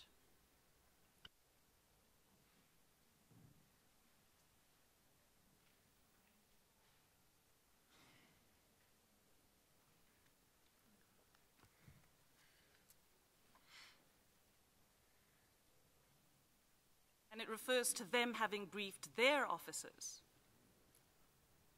The query is that the requirement is that every single member that is part of that particular operation ought to be briefed. That is the proper interpretation of the Standing Order Directive, is it not? Uthi ke apha uyayibona lento okokuba iikhomanda zizo ezibizwayo ziyoxelelwa zijike zona zihambe ke ziyoxelela abo bantu bakwiitim zabo kumaqela abo kodwa ke phaya kwi-standing order kuthiwa umntu makaxelelwe ngamnye ngamnye. That's correct, the way it is written on the standing order 262, advocate. However, procedurally, what we normally do to make sure that everybody understand, get information properly, because at the end of the day, somebody must be able to ask question We spoke about issues of orientation and all that. And if you got a bigger group, you won't be able to orientate them properly. You need to have a small number of the commanders which can be easily be orientated, know exactly the layout of the area, give proper briefing to them. Then at the same time, they can do their drawings as well. They can have their small tactical plans, go back and be able to actually brief the members. Yes, this is correct exactly what the Standing Order 262 is saying. Ewe inyanisa i-standing order sibhalwe ngolo hlobo kokuba omnye nomnye kufanele axelele kodwa ke indlela esisebenza ngayo ngesiqhelo ngokuba kubizwa ii-commander zalabo bantu zikwazi okokuba ziye kumaqela awo amancinci abachazele bakwazi ke nokuba babuze imibuzo kubekho ingcaciso ezithize ongeke ukwazi ukuzinika kwizihlele zabantu ezininzi, which as well allows the overall commander or the operational commander as well to have everybody, address everybody, but not on specific with the operation itself. But when it goes to the operation, those leaders or the commanders will be called to go in details with them. But he can address everybody with the operation itself. But at the end, must be in details. Then the commanders are called forward to come forward and be able to be briefed properly. Otherwise, you won't be able to orientate everybody properly. If there's a question, you've got a lot of people, it's not going to be easy to have every information properly to everybody given. chaza ngolo hlobo ke brigadier okokuba xa kungamapolisa amaninzi uyakwazi ukuba wabize waxela ukuba uyosebenza ntoni kuthi emva koko bese kuthi ii-commander zabo ke ziyobachazela kabanzi ngezinto ezizokwenzeka nezingeke zenzeke apho bazokwazi khona ukuba babuze imibuzo kube khona ingcaciso ezifanele. Brigadier, the difficulty is that while I accept that commanders were briefed, and in certain instances there are affidavits within the IPID file that refer to Captain Kidd certainly having briefed his officers directly, that there are some members that were participating in the operation that were not directly briefed of the details of the strategy ahead. And even if there were some members not so briefed, at the very least, they don't refer to any briefing other than that given to their Nyala driver outside of the Nyala, that in and of itself would be a problem. Uthi kukho ukungqina ke apha obuthi kukho amalunga amapolisa azanga afumane lento yokuba axelele ukuba kuyawusetyenzwa ntoni ngaphandle kowaxela ngaphandle kwenyala phaya ukuba yintoni ezokwenzeka. Chair, the criticism is unfair. It does not necessarily follow. The problem may be that the statement is incomplete. You cannot, from... That doesn't answer the witness to give. Well, the witness... Nice, direct, clear answer that we expect from the witness. No. Chair, the witness has not been shown the statement, does not have any conversation with the witness who's making that statement. That information can't lie within his mind. The extrapolation which has been made is that because a witness has given a statement... I think I've got the point. Thanks. Ms. Jerry, isn't the point this, that this is a hearsay kind of thing. You're cross-examining him on statements which may not be accurate, may not be complete. Presumably, when the commanders come, you can ask them about it. They will either say, yes, we only, in this particular case, only briefed the Nyala driver and not the other people on the Nyala. But, regarding the time constraints under which we're operating, I'm not sure that this is a profitable line of cross-examination with this witness. It may be a good point, but I suggest you cross-examine witnesses more directly involved with the briefing aspect when they come and give evidence. So I don't think that I can fail to uphold Mr. Semenya's objection at this stage. If I may... Uyibeka ngolo hlobo umgcini sihlalo kokuba lo mbuzo uyevakala wona kodwa ke ubuze kumuntu orongo ngoba akafumananga ixesha lokuba athethe nalo muntu owenza eso statement akwazi ukumbuza kungenzeka okokuba lingxelo iphaya kwi-statement ayiphelelanga uthi abantu abanokuba babe kwimeko ebhetele yokuphendula lo mbuzo kuyawubazizwa iikhomanda ezezaziphethe ngelo xesha. The way to do it is to put it shortly to the witness on the basis that if it's correct that they weren't briefed, that's a defect, and so on, and leave it at that. Then whether the assumption upon which the question is based is correct or not is something he can't tell us about anyway. That will have to be followed up with the witnesses directly involved in the briefing or non-briefing, as the case may be. Chairperson, I accept that. I think the difficulty with regard to the specific issue raises a broader one, and that is that one of the aspects of Gary White's expert opinion rests on the lack of evidence precisely of the briefing of individual members, which is, in his expert opinion, is directly relevant. Now, the challenge for the Human Rights Commission's team in being able to prepare an expert opinion's provisional statement, which is of relevance to the factual evidence being brought at this stage, without the evidence, for example, that Mr. Semenya refers to, cannot be underemphasized. And it is this particular challenge that we'd have to face. I'm not quarreling with that, but my point is, and I think this is Mr. Semenya's point, if it isn't his point, it should be, that this is the wrong witness to address these questions to. And it's wasteful of valuable time. But we may have to sit a little bit longer to make up for the time spent on this today, because he's not going to help us. The most he can say is they should have been briefed. If they weren't, it's a defect. Once you've made that point, you can move on to the next one, I would have thought. Thank you, Chairperson. Then perhaps I can ask the Brigadier to answer the question as put by yourself. Zawubuza ke lo mbuzo njengoba umhlali ngaphambili ewubeka kum uthi umhlali ngaphambili lo elingqina akulongqina elizokwazi ukuba liphendule lo mbuzo ngoba lalingekho pha alizange lizifunde nezo statements yakwazi ukuphendula ngabo bantu babekhona apho uzawubuza lo mbuzo ke ngolu hlobo. The debate between council yes, and me. I did. And I'm keen to save time. So I take it you'd agree that if it's correct that all the members weren't briefed, that would have been a defect. That's correct, yes. Uyavuma ubrigadier Whether they kokuba were briefed or not is a matter you don't know anything about. Correct, yes. uyavuma ubrigadier kokuba xa kukho imember ezithize ezinganikanga lengxele ukuba kokwenza ntoni nantoni kwakuyaba impazamo apho kodwa ke akakwazi ukuba yenzeka leyo nto ngoba ubengekho apho. Brigadier, another issue with respect to implementation of the plan is what Gary White refers to as a lack of leadership. And my question to you, Brigadier, is in your experience in crowd management issues, clear leadership as well as leaders that have direct access to up-to-date information is essential in order for the police to do their job correctly, is it not? Enye ke ingxaki uWhite abanayo apha okokuba apho kwakungekho buholi obufanele andithi ke uvumelana nami okokuba kwimeko enjengale yayikhona phaya kufuneka abantu abazawuhola phambili abanolwazi olupheleleyo olunzulu ngalawo meko. That's correct. I agree with the comment. However, I believe, especially in public order policing, always we have normally people who are trained as platoon commanders, as section commanders, and those are the people who lead and who know exactly what has to be done, especially when the operational commander gives instruction what's supposed to be done at that time.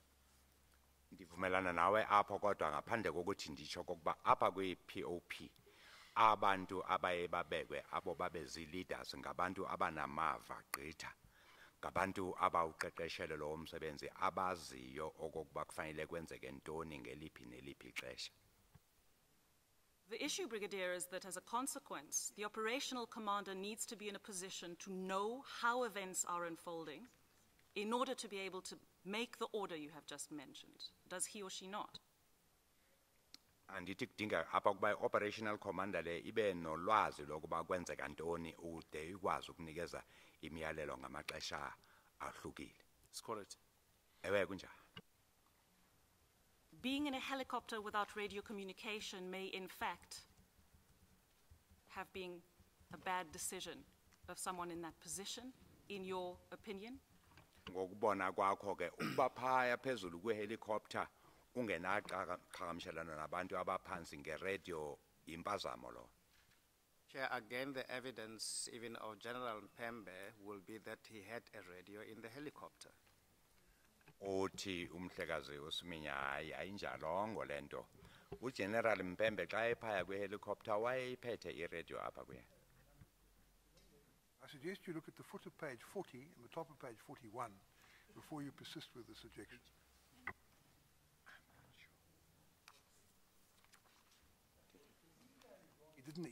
He says he had a radio. The point is, it is suggested he didn't use it. So whether that's correct or not, we will discover when he goes in the witness box.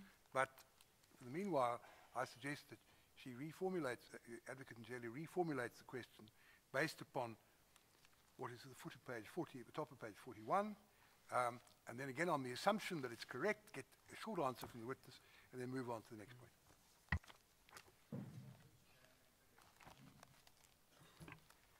Of which exhibit? WW2. Ms. Jelly is at the moment cross-examining on the basis of what Mr. White says, and it's under the heading lack of leadership or something. But And that's page 40 and following. That's precisely the objection, Chair. If that opinion is based on incorrect reading of the evidence, it cannot be put as a proposition of fact that that is a defect that was there. If Mr. White's information is incorrect, he cannot propose to put it as a matter of fact to this witness that there was the operational commander without radio contact. I already said he had a, no, I've gone beyond that. What's the foot of page 40 is he did have a radio, but Can I perhaps assist, Chairperson? I think your it's question- with reference I to think the your question- written statement of General Mpembe. But I think your question may have been inappropriately phrased in the light of what appears at the foot of page 40. The real point is, whether he had a radio or not, it suggests he didn't use it. And your point would be, I take it, that that was a defect. Whether he had a radio or not, whether he used it or not, is a matter that will depend on the evidence. If you put it on a conditional basis, then you can get a helpful answer. We won't spend any more time on it, and we can proceed with something else. Might- Intetho ekhona ngoko kokuba noma yayikhona iradio akukho bungqina ophambi kwekomishoni ngokuba yasetshenziswa ikanena izange masimele lelo xesha sive obo bungqina. The evidence that White had in his possession was the written statement provided to us by the SAPS by General Mpembe, and it's in relation to the statements made in that specific written statement, and specifically to the fact that he was, and I would refer to paragraph 49 of that written statement, Apha siphethe istatement sikaGeneral Mpembe esafundwa nguWhite apho azobhala khona le ntetho. Statement sakhe sifundeka ngolhlobo olulandelayo. he does indeed confirm he had a radio with him. However, Uyatsho kokuba uba You iphethe put it that iradio he didn't kuye. have a radio. And what I'm saying, that was wrong. But we move beyond that. Even if he had a radio, it's suggested by Mr. White that he didn't use it. And that may or may not be denied by him. But put the question on the basis that if the statement is correct, would it be a defect? You'll get an answer. We can move on. We can't get involved in dogfights for 10 minutes on every one of these details, which are in any event conditionally put on the assumption that certain evidence will or will not come forward later. So Utsho kanjalo umgcinisihlalo kodwa kube ngoku asinabo obobungqina apha ngaphandle kwentetho kaWhite yokuba isetshenziswanga leyo radio asikabi nabo obobungqina. Masime bude buvele ke buza lo mbuzo kokuba xa noma ube nayo engayisebenzisanga le bekuyoba impazamo na. Brigadier, we've mentioned the value of having an operational commander in a position where he is able to communicate to people on the ground. And I do want to refer now specifically to the statement of General Mpembe. If you would look at it, please. Page, please. Singajonga istatements kaGeneral Mpembe. Page 21 of the statement, as of paragraphs 49, and following. again, it's not something that we have. So it'll have to be an exhibit at some stage. But let's not waste time further on. I think Asinayo Ms. ke le Pillay is nto going to ithethwa show ngayo. it to the witness on her laptop. The witness can give the answer. We can get the document in due course. Perhaps I might then read from these paragraphs in order to assist Chairperson. But may I suggest that certainly from now on, or certainly after the lunch adjournment, if you're still busy, in future, if you want to ask questions based on documents, you should make sure that they are before us, or that Ms. Pillay has copies to distribute, because otherwise we're wasting an enormous amount of time. But anyway, proceed as you propose for the moment. We had indeed been assured that these documents would at the very least be made available, but thank you for that, Chairperson. As regards paragraph 49, General Mpembe specifically states, both Brigadier Tsilwane and I took along our handheld radios, and we could follow the communication on the SAPS radio. The Protea Coin helicopter flew above 3 SAPS helicopters. I could see groups of people dispersing from the copy and moving in a north and northwesterly direction. I could also see the arrival of and engagement by the water cannons at copy 3. As the helicopter flew around the area, I looked out for protesters who may have been regrouping. I then heard Lieutenant Colonel Vermaak reporting over the radio that there were bodies down. It was not clear where. And now paragraph 50. Soon thereafter, I heard Brigadier Kalitz instruct members to get out of the Nyalas and effect arrest. I instructed the pilot to return me to the jock to make sure that the medical personnel at hand were enough to attend to those said to be lying on the ground and to prepare for the processes of those being arrested. My proposition is this. This statement at the very least suggests that he was not aware that shots had been fired, but seemingly, firstly, that bodies were down, and secondly, that communicating the commands that were necessary and that he himself refers to required that he return to the jock. And the question is, would a person in his position not be best placed, therefore, by remaining in the jock and not making the choice to proceed, as General Mpembe did? Umbuzo ke yilowo emva kokuba afundile okokuba uthini ubrigadier phaya kokuba babe nomnye phaya kwi-helicopter baphethe ii-radio zabo baqhagamshelana nabantu abaphansi kodwa kukho apho esikhona weva sekuthiwa kukhona imizimba ilele phaya phansi. Umbuzo kokuba ade axelelwa ukuba kho imizimba ephaya phansi engazivanga izithongo ezidubulela umbuzo ube kwindawo ebingafanele kwakungadingekanga nokuba abe phaya kwijok yena ngokwakhe kunokuthi azaphakame aye phaya phezulu. Advocate, my answer to this will be, I will actually answer comparing it into 2 type of scenarios where we talk about the sporting events as well as we talk about this type of operations. On sporting events, we are definitely saying that a person must be in the VOC or in the JOC. That is the overall commander, the operational commander, all these people must be there to assist each other to take a decision. However, in that position, it's easy for them. They are in the VOC, the stadium or the field is right in front of them. They can be able to see whatever is happening. They can as well take decision. But coming to this type of an operation, I would say it's not fixed to say, should you be there in the jog, not have a chance to see exactly what is happening.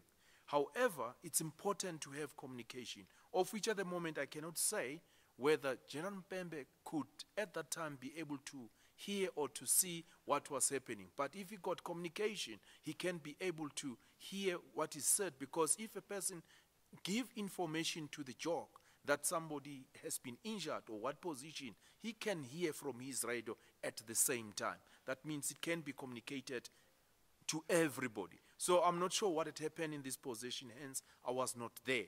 But I'm saying it's not fixed to say you must just be there, but you can orientate yourself as an overall commander to see what is happening, because it's easy in a situation in a stadium where you see everything in front of you. But in this type of a situation, it is challenging that you can't see anything. But as you flew and checked, but if you got communication, it's easy to be able to see. If communication is not there, it becomes a problem because decisions must be taken.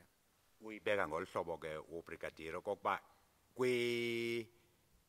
hlukile apha xa sithetha apha ngomdlalo webhola apho zonke iikhomanda kufanele zibe ndawonye phaya kwi-VOC apho bakwazi ukujonga khona yonke into eyenzeka estadium abakwazi ukuyibona bacebisane apho kodwa kwimeko enjengale yale mini lena akukho mthetho othi makahlale kuloo ndawo angangeni kwehelicopter akwazi ukubona ajonge yonke into eyenzekayo uthi xa eneradio ekwazi ukuqhagamshelana nabanye abantu bemxela ukuba kwenzekeni yona nto efunekayo leyo akwazi ukuba emva koko athathe izigqibo ezifanele. Thank you, Brigadier. I now turn to the last issue that I would hope to cover with yourself in cross-examination. That's the issue of debriefing. Apha ke siza kwiphuzu elilokugqibela apha kufanele kwenziwe khona i-debriefing xelelo okokuba kwenzeke ntoni. I appreciate that you've already been asked a number of questions on the meeting at Potchefstroom, and I will limit mine to those that have not yet been answered, Brigadier. Ndiyazi okokuba ubuza imibuzo emininzi ke ngesahlakalo zasePotchefstroom ndizawuzama ukuba ndiziqhelisane naleyo. The first is, to your knowledge, did anybody come to Potchefstroom with a document prepared for the purpose of a presentation to be made at Potchefstroom? As I've answered before, Advocate, hence the question came, was that for me to be there, there was a purpose. People were there for 9 days. However, I was there for 3 days. And our purpose was simple. Why we were there, we're just focusing only into that. There's no time whereby myself, I check if somebody got any document or anything in his or her position. Because when we arrived there, people were divided into groups and to compile the information for the submission for the commission. Ours was only to come together and look to the final product. Ndichilo ke naphambilini okokuba isizathu sokuba ndiye phaya kwakukwenza izinto ezithize phaya ndandiyojonga mna okokuba ezi zinto zibhalwe ngendlela efanele na. Andizange ndibone okokuba kukho abantu abaphethe iiripoti ezibhaliwe noma ingxelo ezibhalwe phansi ngoba xa sifika phaya ndafumana okokuba abantu bohlule amaqela ohlukile basebenza imisebenzi eyohlukile kule 9 days babe phaya.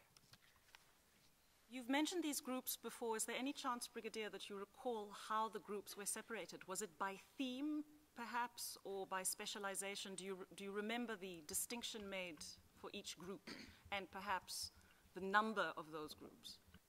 Ubuzo kokuba kwakungamaqela amangaki nokohlulwa kwawo abohlulwe ngolhlobo luni ngolwazi ikanene ngokuba lo eliqela ngeliphi kanjani njani. Advocate, I didn't check whether they were actually put in accordance with their expertise. However, as I've said, they were there for 9 days. We came only for 3 days. Already they were in their groups. So as we said, starting everything was only that they will have to break up into their groups. But whether they were in their expertise, like to say maybe special task force alone, national intervention alone, public order policing alone, I didn't check on that part at all. But I presume that it should be maybe they were mixed. It can be possible as well because they were all working together to be able to get the situation going. But I didn't check on that. Babehlanganisiwe ababantu amaqela ohlukile banolwazi oluhlukile ngoba babesebenza kunye. Kodwa ke xa ndifika mina apho basebohluliwe bangamaqela ohlukile andizange ndicheck okokuba aba basebenza ntoni ababenza ntoni ababenza ntoni. Brigadier, can you at least tell me what group you were in? Buzwa ke iqela abekulo yena ubrigadier kuba leliphi. We were, as I've said, we were about 7 or 8 ourselves. And our leader was Major General Geldenees from Legal Services. And ourselves, we're just only 8 of us in that group only with specific tasks to say as soon as everything is finalized, we'll come together, join the group and look to the product, the final product, that's all. Njengoba ndishilo okokuba sasi liqela abantu abangu-7 noma abaku-8 siphethwe nguGeldenees. Umsebenzi wethu kwakukujonga emva kokuba senziwe yonke into sihlangane sijonga okokuba yenziwe ngendlela na. Brigadier, could you describe that specific task to the extent that it was relevant to the proceedings before this commission? What was that specific task you just referred to?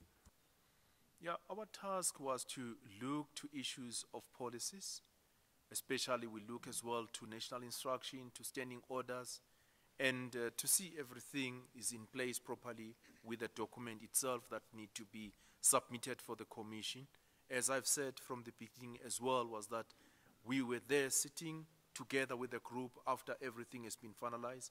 Mostly what we look at was the issue of terminologies, checking that actually the document, which is Exhibit L, is really talking to the police function properly.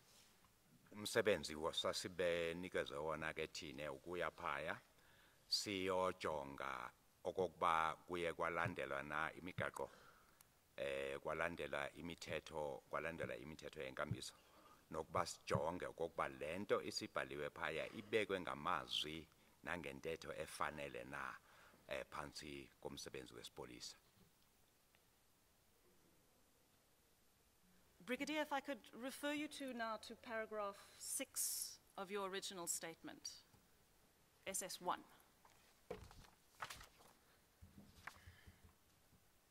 Xa siya ke kwi-statement esakhe SS1 paragraph yesithandathu. Got it?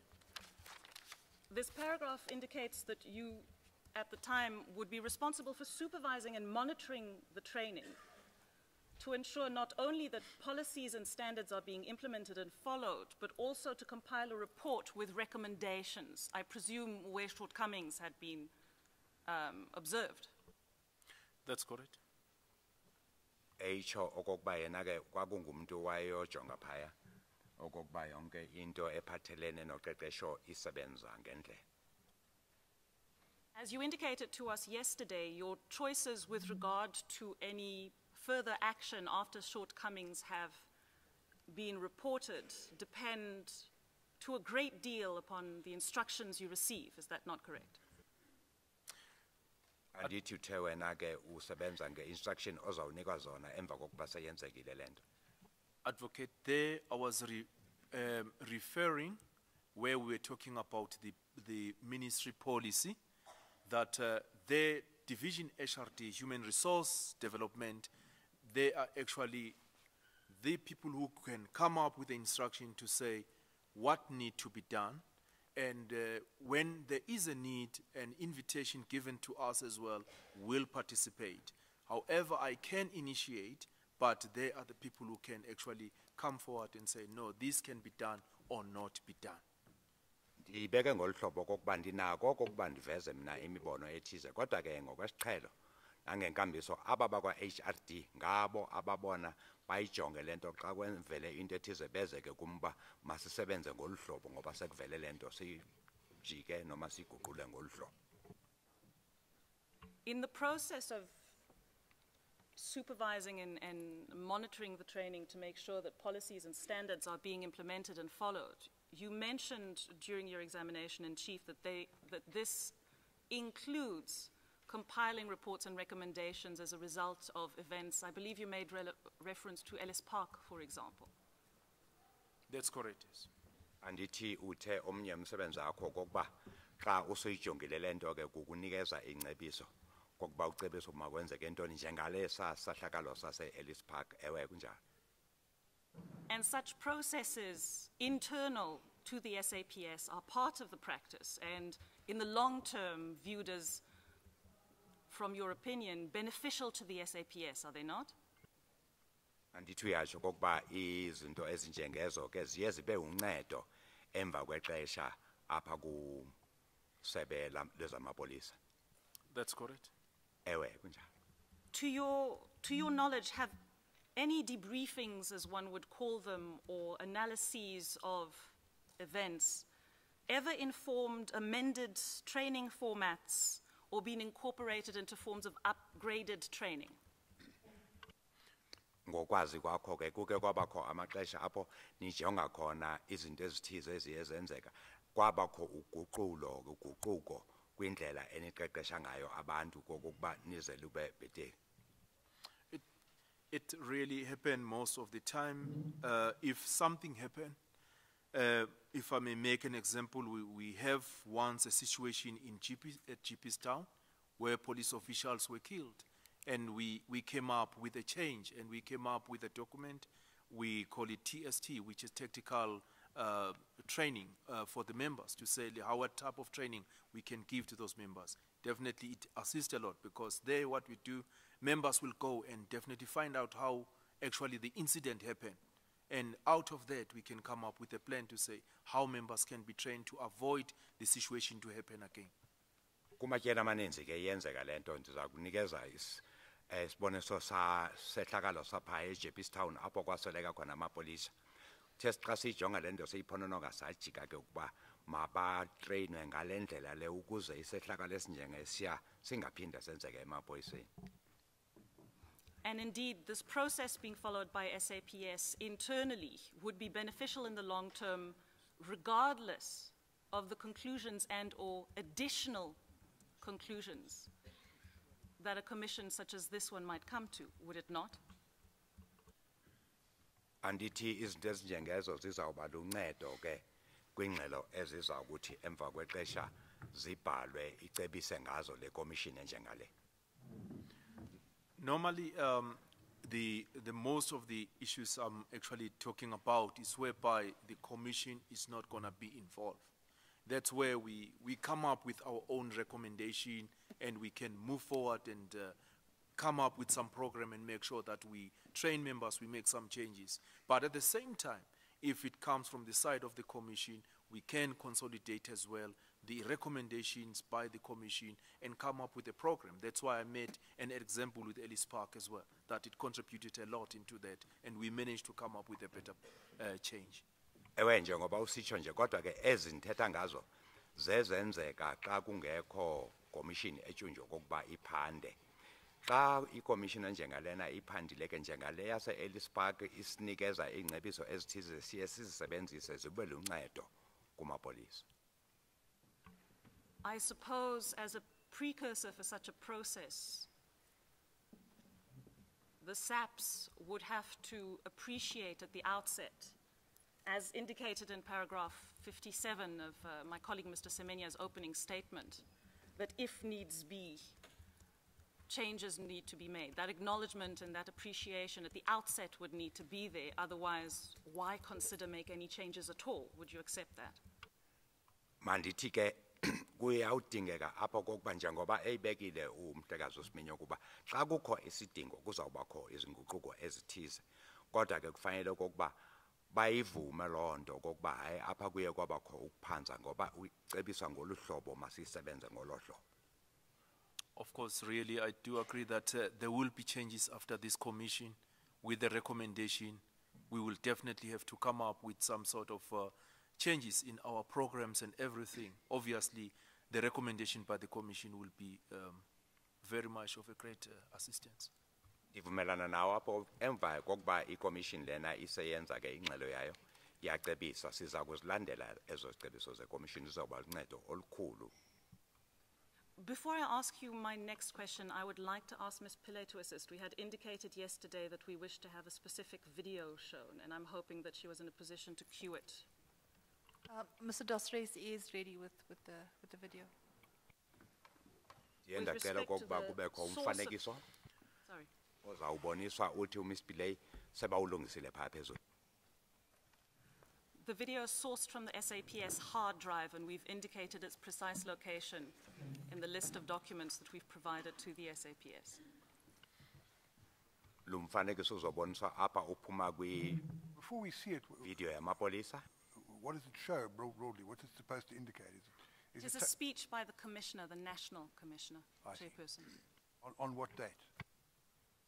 Apha ke kuzawuba intetho eyathethwa ngu-National Commissioner wamapolisa.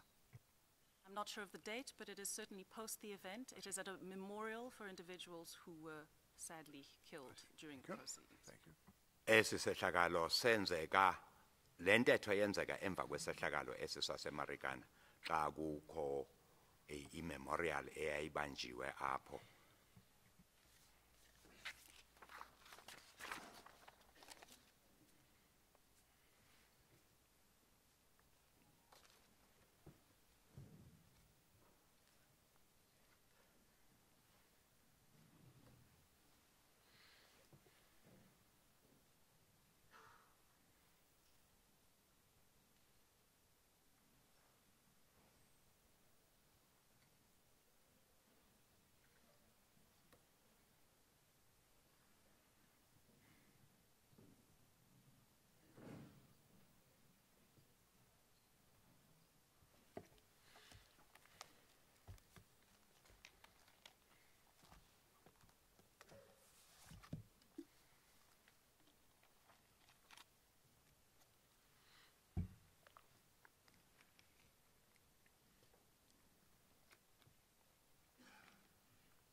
5 to 10 of the 20th of August 2011, a Medlawn Mill parade where members of the SAPS are going to be revived, the National Commissioner. Here's the coverage.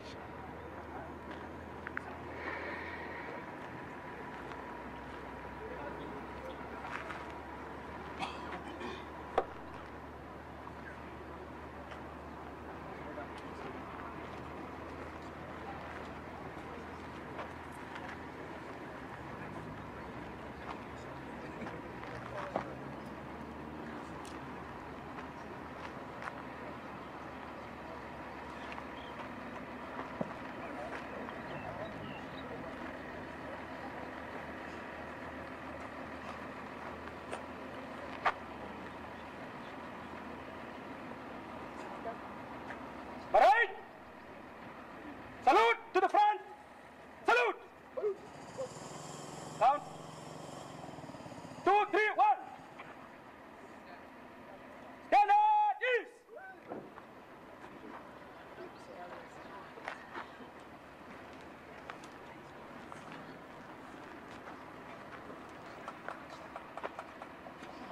Good morning. Is this on?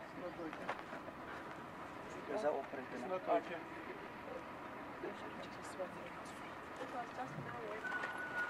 I think that kind of switching what the Hello. All right. Good morning. Good morning. We are indeed grateful for God for giving us the sun today. I trust that you've had time to just breathe, because that's all you could do probably for the past few days. Did you get time to breathe? To breathe. I didn't hear you. Did you get time to breathe? No. Did you get time to breathe? Thank you. I think first and foremost, let's just be grateful that we all still have umphefumlo, we can just breathe rahe marapela again. Thank you very much. I'm here really to say to all of you, stay strong. Let me start there by just saying stay strong. We recognize as the leadership and as this country that all of you are going through very trying times, very challenging times. I come before you to actually say, trying as it may be, mourning as we are, let us take note of the fact that whatever happened represents the best of responsible policing. You did what you did because you were being responsible. You were making sure that you continue to live your oath of ensuring that South Africans are safe and that you equally are a citizen of this country and safety starts with you. So for that, I just want to once more thank you for having done what you did, for having endured the challenges that we endured. And as we mourn as a country, let us remember that the pain that everybody is feeling is felt by all of us. But all we did was to do our job and to do it in the manner that we are trained, that we know it should be done responsibly, caringly, and focusing on that which is our core responsibility. I'm here thinking that, taking the opportunity to explain one or two things. We might stop at this stage. We must give the interpreter an opportunity to interpret the key section. I don't know if he has the text in front of him. I would like to assist him. I do have a copy of what we have transcribed as being the text that might be of assistance to him. So that he can interpret it to those in the auditorium who would understand it better if it were interpreted into Xhosa, and I don't know whether he has to interpret it into Sesotho as well. Ndiza kuyitolika njengesixhosa ndithemba ukuba abaninzi baza kuyiva ngoba baye bazama nokuba bayibhale apha phantsi xa kukho abangayivanga ndakuyithetha nangeSuthu mhlawumbi ngeSetswana. Chairperson, while the interpreter has been given the document, that clip hasn't been given an exhibit number as yet. So if I could ask that that be marked WW5, and the clip involved is SAP's external hard drive. Hang on, I thought that the statement by Warrant Officer McCullough. I apologize, Chair, it's WW6. WW6, and what do we call it? A video clip? It's the National Commissioner Piega's speech. National Commissioner speech. And the pathway for the rest of the parties, Chair, is SAP's external hard drive, /SAP's videos, /post event, /0036 XVID. Do we know the date on which the speech was made? We can then identify it as National Commissioner's speech on such and such a day. Do we know the date? We don't have the specific date as It yet, but we sounded could as if find it. the date was mentioned in the beginning by a voiceover before she started speaking. But anyway, that's something that can be sorted out later. We can try and find WW6 is a video clip of the National Commissioner's speech post-Marikana, I suppose we could say. I was informed by my legal team chairperson that it's dated 20 August. Perhaps the SAPS can assist in confirming that. Let's provisionally give it that date. Thank you, chairperson. It sounded like something like it. Perhaps Mr. Semenya can take instructions and help us.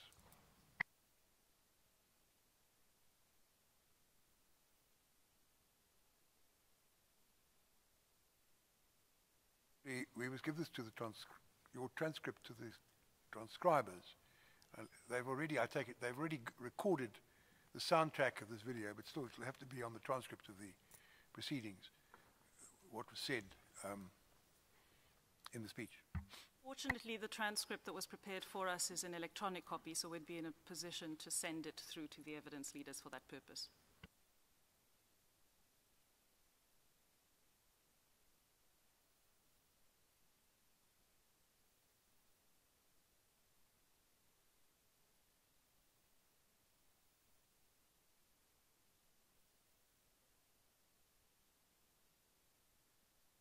The interpreter's reading it. Do we know in what languages he must interpret this speech? Obviously, is he Xhosa? Are there people here, I don't know if they can understand my English, but are there people here who would like it to be interpreted into Sesotho as well? Khona le ba sa utlweng Sexhosa mona ba batla hore ntho ena ke toloke ka Sesotho. It doesn't seem to be anyone. He wants it interpreted to Tswana, into Setswana. Khona le ba ya batlang go utlwa ka Setswana ha re bone diatla. May I then start? Uqala ngokuthi uNational Commissioner uyababulisa bonke abakhona apho uthi molweni nonke ndiyavuya okubela ndibe lana ndibulela umsaka Thixo okokuba usinike nelanga namhla ndiyethemba okokuba niyena fumana nokixesha lokuba ke niphefumle niyena fumana ixesha lokuphefumla kulezi nsuku ezigqithileyo andiva mpendulo apho waphinda okokuba niyena phefumla andiva mpendulo apho wathi okuphambili ndithanda okokuba ekuqaleni nje ndigqithise lo mbulelo kuni nonke enikhona apha nisaphefumla ndithi ke kuni nonke manibe nihlale nisemandleni ndifuna ukuqala ngokuthi ke nihlale niqinile kuwo onke amaxesha thina ke njengabaholi nabaphethe apha kuleli lizwe sigqitha ngoku kumaxesha amaxesha anzima kakhulu kwiimeko esijongene nazo kulamaxesha ndiza apha phambi kwenu ndizama ukuthi ke kweli xesha lethu lokulila lokuva ubuhlungu masithathele ingqalelo into yokokuba oko kwenzekile okwenzekile kubangele imeko ebekade siphansi kwayo. Nenze lento njengabantu ke aba noxanduva. Nenze lento niyenza phansi kwesifungo enasithatha okokuba abantu balapha eMzantsi bazawuhlala bakhuselekile ngawo onke amaxesha. Bonke abahlali nani ngokwenu nihlale nikhuselekile. Ndithanda nje ukuthi ndiphinde kanye futhi ndithi ndiyanibulela gqitha ngomsebenzi enwenzile nobunzima eniyena jongana nabo kwimeko ebenikade niphansi kwayo kwezo zinsuku. Kweli xesha lethu lokuzila nelokulila masikhumbule okokuba ubuhlungu esivile bubuhlungu obuviwe nguwo wonke umuntu. Kodwa ke njengoba senza njalo masichubeke senze umsebenzi wethu siwenze ngendlela efanele ngendlela esiqeqeshe ngayo. Siyenze lento ngempembelelo ngokukhathala sijonge phambili kuwo onke amaxesha sijongene noxanduva esijongene nalo. Lentetho intetho ka-National Commissioner wamapolisa. I'd be grateful if you'd read it now to us in English, because I had difficulty in hearing Let it me- clearly when the video was being shown. Thank you, So sir. if you could read it to us, please, I'd be grateful. Yes. Speech by the National Commissioner. Good morning. She says, is this on? All right. Good morning. Grateful for God for giving us the sun today. I trust that you have had time just to breathe, because that is all you could do for the first few days. Did you get time to breathe? The answer coming from the crowd is no. I did not hear you. Did you get time to breathe? Again, a no. I think first and foremost, let us just be grateful that we still have, and then it's inaudible here, time just to breathe. Goes on to say, I am here really to say to all of you, stay strong. I'll start there by just saying stay strong. We recognize as a leadership and as this country that all you are going through very tough and trying times and very challenging times. I come before you to say, trying as it may be, mourning as we are, let us take note of the fact that whatever happened represents the best of responsible policing. You did what you did because you were being responsible. You were making sure that you continue to lead your oath of ensuring that South Africans are safe and that you are equally are a citizen of this country, and safety starts with you. So for that, I just want once more to thank you for having done what you did, for having endured the challenges that were endured. As we mourn as a country, let us remember that the pain that everybody is feeling is felt by all of us, but all we did was to do our job and to do it in the manner that we were trained in. That we know it should be done responsibly, caringly, and focusing on that which is our core responsibility. Thank you. Thank you very much, Mr. Slanker. You want to ask some questions based upon the speech of the National Commissioner, do you? To the extent that it relates to issues of debriefing and learning lessons from a full appreciation of events that might have taken place, whether it's in the death of Andries Tatane, Ellis Park, or Marikana, would it not be appropriate not to, at the very least, wait until a process such as any kind of debriefing, even internal, is made, before making a judgment call before one's own members about the quality of the work that was in fact given? In terms of the value of debriefing and the place of debriefing, Brigadier, is my question. Would you not wait until after you have had an opportunity to apply your mind to what took place, before coming to conclusions about a description of the manner in which this particular work took place? Umbuzo ojongise kubrigadier okokuba xa bekunguye ubengeke yini alinde kuze ngaphambi kokuba enze isigqibo esinjengalesi thetha phaya esilangalaleni alinde okokuba kuze kuvele isigqibo ngaphambi kokuba aveze intetho enjengale.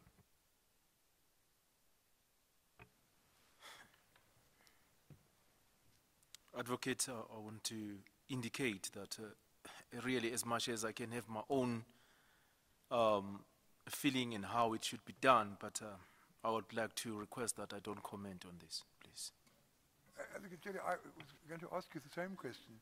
I can understand the question and why you ask it, but with great respect to the witness, is his answer going to help us very much? It's a matter upon which we may well be called upon to make comments and possibly make a finding. But is any answer that he gives, and I say this with not out of any disrespect to him, something that's really going to help us to formulate such comments as we're going to make ourselves. And it puts him in a very embarrassing position. Unless he says wholeheartedly agrees with every word the minister says, the commissioner says, commissioner says, if he doesn't go that far, then it'd be very embarrassing. He might perceive all sorts of repercussions for himself.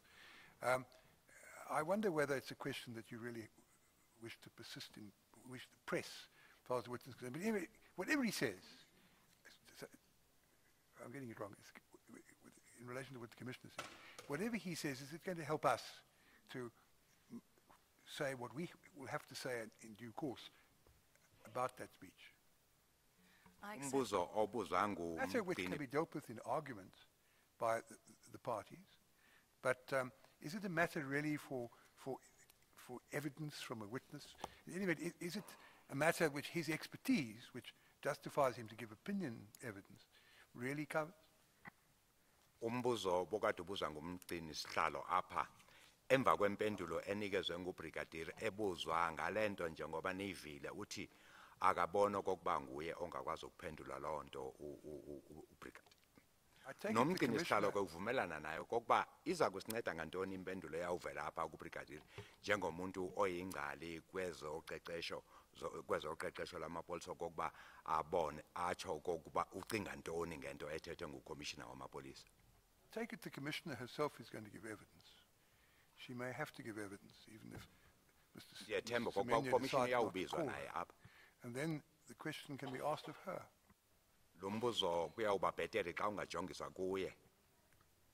I suppose, Chairperson, this is another example of the difficulties we had faced under these circumstances. I sincerely look forward to further evidence from SAPS with respect to the events at Potchefstroom and any other debriefing processes that did or did not take place, so that we might ask pertinent questions at that stage. Told by Mr. Semenya, he conceded, as I understand it, the review envisaged in the standing order hadn't taken place. He conceded that, so we don't have to spend any more time on that. The relevance of your question relates to the comments made by the Commissioner in the absence of such a debriefing and review process, but that's more from a matter for argument. Alternatively, a matter to ask her about when she gives evidence, if she gives evidence. Uyatsho ke umgcini sihlalo kokuba kuyawuba nzima nyani kwingqina okokuba liveze imbono yalo ngento ethethwe ngukomishina ngaphandle kokuba lowo mbuzo ujongiswe kuye xa ezawubizwa njengengqina apha phambi kwale komishoni. Chairperson, certainly we accept that Potchefstroom is the process seemingly that the location at which, and these 9 days are the time at which a certain amount of analyses have been made, and we do look forward to having evidence in that respect. To the extent that this is the only evidence that we had at present of any statement relating to the specific functions of the brigadier in terms specifically of what focus would recommendations in going future, that was the reason for the showing of this particular video clip, but I understand the chairperson's difficulties. The Commissioner made the speech on the 20th of August, you tell us, which is before the Potchefstroom process took place in any event. But in the circumstances, I take it you don't insist on the witness giving the answer to the question. I don't, no, Chairperson, thank you. Uyawuyeka ke lo mbuzo ebekade awubuze ubrigadier. Uchaza ke enye into okokuba uyathemba okokuba kuzawuvela ubungqina bezinto ezenzeka phaa ePotchefstroom ngoba banobungqina okufumana loo nto. I would now like to turn, and I'm hoping my colleagues will be happy with me considering the time, to the last document I'd like to refer you to, Brigadier. It's the shooting report compiled by Govinder, and sufficient copies for both the evidence leader, yourself, and the commissioners were provided to Ms. Pillay by Ms. Hardy yesterday. Ms. Pillay, Zolo WW7. niyanike ireport le ephathelene nokudubula okokwenzeka What's it phaya. called? Shooting report is the title in the file. Shooting incident. Ibhalwe ngokuba i-shooting incident. Le report ekuthethwa ngayo. Would it be WW7, Ms. Pillay? Yes, WW7. The heading is actually shooting incident, as far as I can see. Indeed, the title is I'm referring to the file, the PDF file that's electronic, but shooting incident or report. Do you have it, Brigadier? Got it, thank you. Uyiphethe apha kuyena ubrigadier. You will notice that it's put together by Captain Govinder I see that as inquiry. as and the office of the station commander at Marikana Police Station. Ibhalwe apha okokuba xa kukho imibuzo ivela ku Governor police station yase Rustenburg Marikana kwisithili sa lapha eRustenburg. I see that. You will also see it is dated 17 August 2012. I see that. Ibhalwe ngomhla zingu-17 August 2012. It is also addressed to the provincial commissioner as well as the cluster commander, Rustenburg cluster. I see that. Ibithunyelwe ku-provincial commissioner ophethe apha eMntla-Ntshona no-cluster commander wamapolisa aseRustenburg. Significantly, Brigadier, you will see that in the first paragraph, reference is made not only to the shooting incident of 16 August 2012, but also to the fact that it involved, and I quote, unknown members of the SAPS, end quote. I see that. Apha kubhalwe ngaphandle kwabantu abasweleka phaya kuthiwa kukhona amalunga angaziwa kakuhle ukuba ngobani ombutho wamapolisa asweleka. Yayibona loo nto? If I were to scroll down to paragraph 1.2, it's indicated that once these members who were involved in the incident have been identified, they will be informed, for example, of their right to consult a legal representative. I see that. Kubhalwe apha okokuba xa sekufunyenwe okokuba ngobani la malunga bazawunikezwa ke izalamane igunya lokokuba babonane nabezomthetho. In your experience, such a shooting incident report would only refer to those facts that are available at the time it was drafted, would it not, Brigadier? Can you repeat your question, please?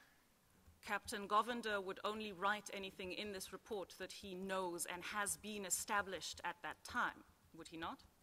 Andithi uCaptain Govender ube fanele abhale apha into analwazi ngayo asayivile. Kunjalo? For example, if he has not had the opportunity to identify the members involved in the shooting incident, he therefore, coincidentally, also would not have had an opportunity to discuss these incidents with them. Kwakungafanelanga bathethe ngamalunga lawa amapolisa ekungafunyaniswa ngoba ngobani. Yeah, Advocate, I would like to comment properly as you asked me the questions. And I understand, as I'm seeing from the beginning, the side, it shows unknown members of the subs. And it goes down as it indicating that it will be provided as time to the legal representatives of the state. And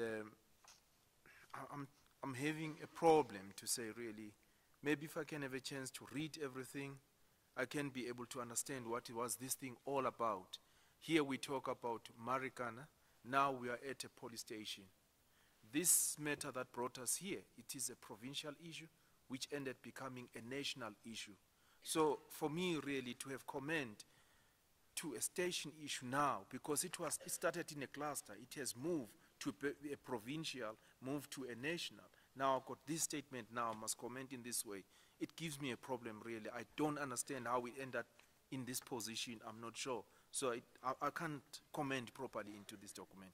Uthi ubrigadier apha xa enganikwa ixesha ukuba ifunde yonke lento uzokwazi ukuba nempendulo ngoba lento into eyayibhalelwe ipolice station ekwisithili esithize lento yaqala ikwi-district ethize yanda yaza kwi-province yonke iseyinto ngoku yelizwe lonke unikezwa ngoku namhlanje incwadi ebhalwe police station engazi okokuba iyayiqonde ntoni iqonde kubani xa anganikwa ixesha lokuba ayifundisise kakuhle. Because really, with due respect, Advocate, it's my first time now to see strictly a letter from the station. And we have been engaging here with an issue which is a national issue, Marikana. And I believe if it is a statement by the member will be in a position to answer the question here, why it was still unknown. For me to come forward now and criticize this and say how it was supposed to be, really, I feel strongly that it's uncalled for. It will be difficult. Kuya kuba nzima nyani kum okokuba ndibe apha namhlanje ndijonge amaphutha okokuba hayi le owabhala lento kwakungafanelanga abhale ngolu hlobo nolu hlobo kwakufanele athi ngoba lento yasesitishini esithize samapolisa apha size ngendaba yaseMarikana ephathelene nezwe lonke. Perhaps we shall have the opportunity during the preferring of SAPS's evidence to establish the true context of this document. But what I would like to ask you at this specific stage, since you were at one time responsible for looking into... Just ask, uphethe itelephone toho ka uyivale please iyaphazamisa apha. Ngikuba ulekwale di telephone ale or literi iyaphazamisa mona. Thank you. For my present purposes, Brigadier, if I might ask you to just read the paragraph at 2.1.1, entitled A Short Description of the Incident Without Unnecessary Repetition of Other Facts. Uthi xa engafunda nje apha ku 2.1.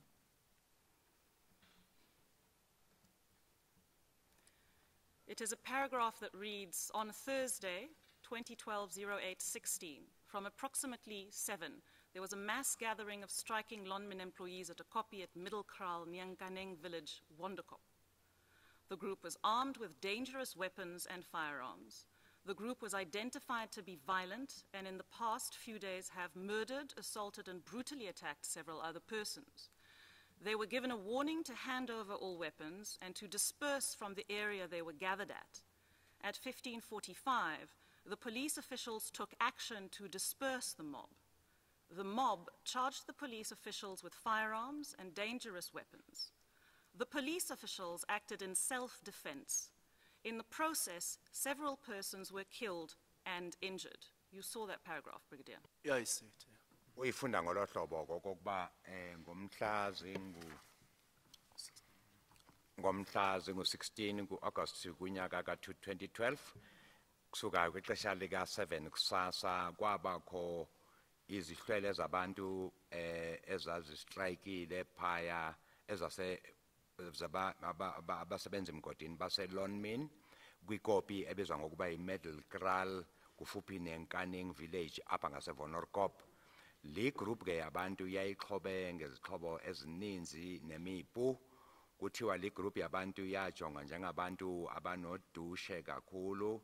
Kumini ezimbalwa ezigqithileyo baye babulala babetha bahlasela abantu abaninzi. Banikezwe ke umyalelo yokokuba mabanikeze babeke phansi zonke izixhobo abaziphethe bohlukane phaya. Kuthe ngexesha lika 15:45 4 amapolisa athatha ke izinyathelo zokuba bohlukanise aba bantu phakathi. Kuthe xa besuka apho ezihlwele zibaleka ziphethe zijonge ngapha ngasemapoliseni abanye babo baphethe impu baphethe nezixhobo ezibungozi. Amapolisa ke ekuzikhuseleni abese ezikhusela ke amapolisa kuthe ngokwenje njalo kwasweleka abantu abaliqela abanye bonzakala. Brigadier, in your previous position being responsible for reporting and providing recommendations as a result of events such as, again, Ellis Park and Marikana, would you not consider it entirely inappropriate for anyone, whether or not this particular document, accepting that it reflects the conclusions of an individual who may or may not testify, but seemingly does not know which members shot, but asserts the police officials acted in self-defense? When you have had opportunity to review incidents such as this, would you not consider it inappropriate to come to such a conclusion, having not so much as identified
commission resumes, I apologize to those who've been waiting for those in the auditorium, been waiting for the commission to continue. We had a meeting, a really important meeting, with the representatives of the parties to chart the way forward and work out ways of making sure that the commission works efficiently and makes maximum use of the time available. That's the reason for the delay, but I apologize to those who've been waiting all this time. Uyaxolisa umgcini-sihlalo kokuba kuye kwabakho ukuchitha kwexesha apha kodwa bekukho intlanganiso apho bekuthethwa khona kwenziwa inzame zokokuba makuhanjwe ngesantya esithe ukuphakama kancinci kunesi sisebenzayo. Siyathemba kokuba ukubanjwa kwale ntlanganiso kuzoba naleyo mphumela efanele.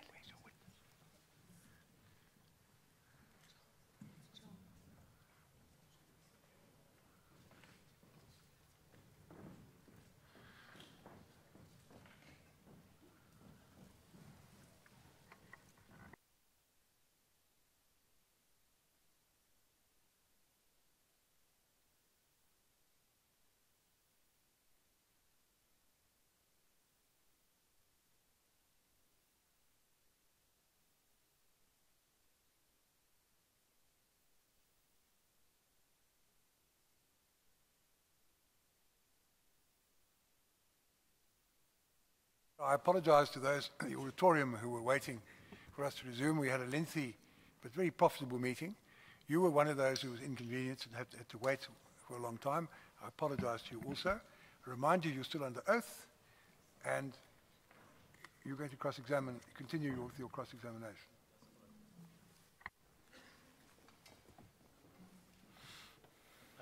Brigadier,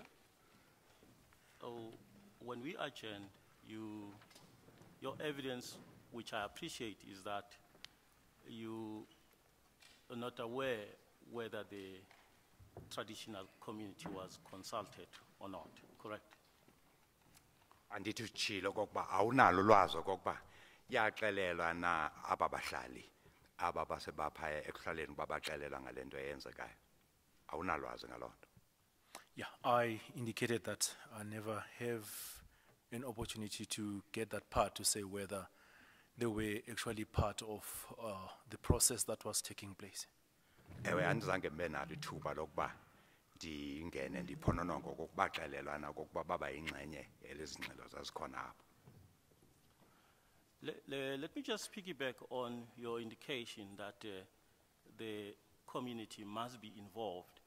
And I'm doing this in order to ascertain if we share the same understanding by what you mean as a community in these particular circumstances. Ndizawubuza okokuba kucace kokuba mna nawe sithetha ngento eyodwa naxa sithetha ngabantu basekuhlaleni i-community. Brigadier, around Wonderkop, which is the Marikana area popularly known, there are migrant workers residing around the area from other provinces, correct? Kunjalo kokuba phaya ngaseVonderkop kule ndawo yaseMarikana kukho abantu abahlala khona ke kodwa abangabantu bokufika ayizizalwane zale ndawo. Kunjalo? I hear that, yes. Ewe. There are families of those migrant workers as well, correct? Aba bantu ke beze ngemisebenzi apha kodwa abanye ke sebanefamily ebahlala nazo khona apha. Kunjalo? Yes. Ewe. And then there's an indigenous traditional community. Esekuthi ke kusenjalo kuba khona ke isizwe esinzinzalelwane zale ndawo apha kukhona ezizimayini. That's correct. Ewe kunjalo. Now my understanding, and in fact those are my instructions, so that all of those would form part of the traditional community in its entirety. Do you dispute that? Do I understand? I don't know. The migrant workers together with the indigenous, with the local people, forming You say they form one community. They form an indigenous community, is that correct? Or traditional community? What did That's you say? correct, Mr. Chairman. Indigenous. Indigenous community, that's right.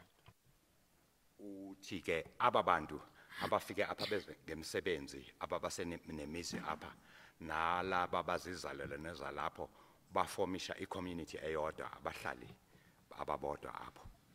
Unolwazi ngoko? I got the information, yes. Ndiyayiva loo nto. Mr. Chair, may I just correct just one understanding? My learned junior has just brought it to my attention that my question regarding the indigenous community, in fact, is with reference to the indigenous traditional community. Put it differently, the indigenous inhabitants. Swana-speaking section, Yes, as opposed to the isiXhosa and Sesotho-speaking people. that will be And so. possibly Siswati as well. Anyway. Ethetha ke uyachaza Sesotho and ngoku isiXhosa uthi covers the vast aba bantu majority of abazizalele the migrant nezapha laborers. Your question relates to the Setswana people who owe allegiance to the royal family, for whom you appear. Is that right? That's correct, Mr. Chairman.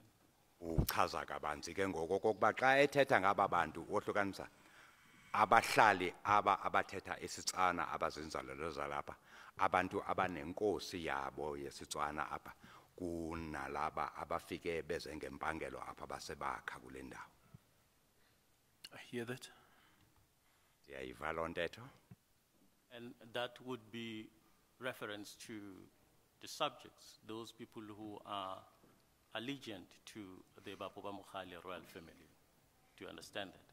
Apha ke kuthethwa ngaba bantu ekuthiwa inkosi yabo iphethe isizwe sebapho bamokhale. Hear that. Ndiyayiva loo nto.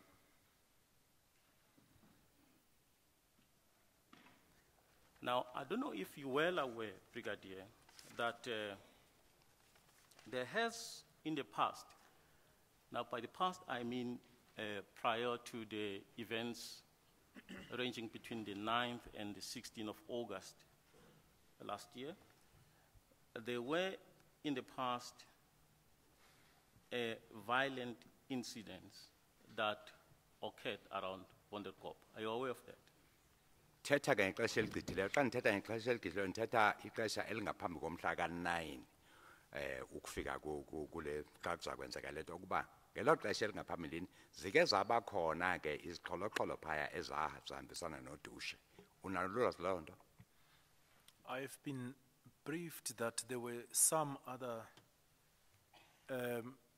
issues that took place prior the 11 that took place. I'm not sure if we'll be talking about the same thing. Ndike ndeva ukuba zike zabakho izinto ezinjengezo phambi komhla ka-11 andazi ke noma sithetha ngento eyodwa mna nawe. Evidence will be led in this commission that there were instances of unrest in August 2011. Did you hear anything about that? Uke kwabakho kuzawubakho umnqina ukuba kwabakho izixholoxholo ukungevisisani kakuhle ngo-August konyaka ka-2011. Unolwazi laloo nto? I may not be sure. As I said, I heard there were some before, but I'm not sure about the date precisely to say which one we may actually refer to. But I know there were some other incident that took place prior the 11. Ndike ndeva ukuba kuke kwabakho izinto ezinjengezo kodwa ke andinanyaniso ngedate nangexesha kokuba kwakukunini na noma kwakunguye lo 2011 uthetha ngayo. And the evidence would also be to an indication that those unrests also would refer to ones which occurred on the 7th of March 2012 and the 10th of July 2012. Are you aware of those? Uthi uthetha ngezixholoxholo ezike zabakhona ngomhla ka-7 kuMarch nezinye zenzeka ngo-10 kuJulayi. Unolwazi ngaloo nto? Are we talking about 2012? Correct, Sithetha yes, 2012. It may happen that maybe those, but I can't say yes or no, but I heard that there were some of the incidents that took place unrest before that. I'm not sure this evidence will be relevant. You say it will be led. It'll only be led if you satisfy me it's relevant. And if it doesn't involve the rock drill operators, I probably won't allow it. But anyway, carry on in the meanwhile. False impression that the evidence will necessarily be admitted, it may not be. I understand there's been unrest in the area, whether in the past, whether it relates to the rock drill operators and their particular grievances, which are the subject of the present inquiry, is not clear. But please bear that in mind when you continue with your cross-examination. Bemchazela ke umgcini sihlalo echazela ummeli okokuba asazi okokuba iyangena nalento uthetha ngayo ngoba xa kuyinto enzeke ngalawo maxesha engaphathelana nalento ikomishoni ethunjelwe yona asibona ukuba obongqina buzawuba luncedo olunjani kule ndawo kodwa ungachubeka kuyifake xa ikho. Mr. Chair, we of the view that the relevancy would in fact be covered by the term of reference which provides for events or factors that may directly or indirectly have led to. If it led directly or indirectly, then it's relevant. I'm just saying to the mere fact that there was unrest doesn't in itself per se lead to a finding of relevance. But I'm not saying it's not irrelevant. I'm just saying when you tender the evidence, you'll have to satisfy us that it's relevant. And we may or we may not admit it, depending upon whether you can satisfy us it's relevant. All I'm saying to you at this stage, it's not self-evident that it's relevant. And just ask you to bear that in mind in the questions you ask. Chazela loo nto umhlekazi okokuba xa le ntetho ayivezayo ngoku izawuboniswa ngobungqina okokuba iyaba ngenye yezimbangela zesehlakalo esi siphononongwa apha ingangena kule nto kodwa ke umxelane uba makayijongisise loo nto okokuba kubekho ubungqina obubonisayo okokuba iyaba ngenye yembangela zale nto esingayo apha kule komishoni. Thank you, Mr. Chair. We'll make sure we keep that at the forefront of our forehead. Brigadier, we know that from your evidence, and from the standing orders, that community involvement is paramount in the implementation of your POP, not so? Sivile ke seva nokuba umgaqo obekiwe phaya okokuba kusetyenza kanjani apha kwi-POP. Sivile okokuba ukubandakanywa kwabahlali into ebaluleke gqitha. That's correct. In all issues of policing, Ewe kuzo zonke community must be involved. izindlela eziphathelene nemigaqo nemithetho kufanele okokuba kubandakanywe abahlali. Now, you might not be in a position to give a positive answer to my next question, because my next question is that during those unrests which I've referred to earlier, there was a consistent and systematic disregard of any required negotiations with the traditional community. Do you know anything about that? Uthike apha kwezi sehlakalo nithethe ngazo apha kwabakho into yokokuba abahlali kabazange bathathele ngqalelo kuzo zonke ezo zehlakalo zabakhona. And that will be by the other units of the police service. Uthetha apha kuba ngamapolisa uthetha ngezinye ke units ba awanikwanga ngqalelo abahlali baphaya kwezo ziqholoqholo ezenzeka kula maxesha ngaphambili nathetha ngawo. Unolwazi lalonto? I don't have a knowledge of that. Andinalo ulwazi lalonto. What I know is that there is a cluster with a station. If we talk about issues that emanate within the community, the station definitely will have to involve the members or the main role players of the community if there is a need into that. But for me to say it was done or not done, I cannot say really. I would say maybe they can be in a better position to indicate whether they have neglected that part. I'm not sure about it.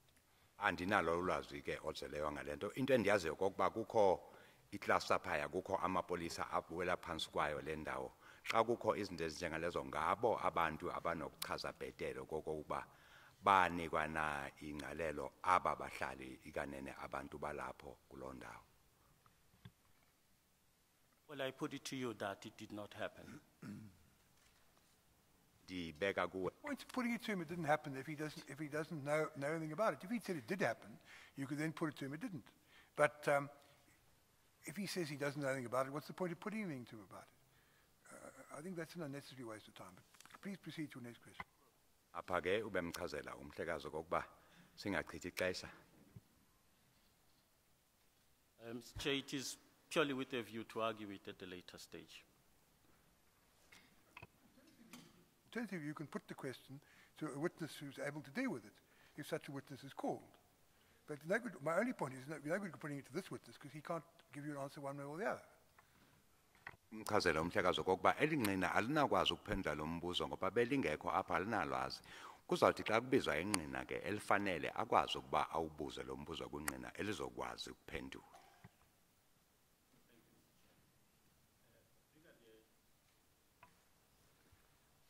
Thank you, Mr. Chair. Brigadier,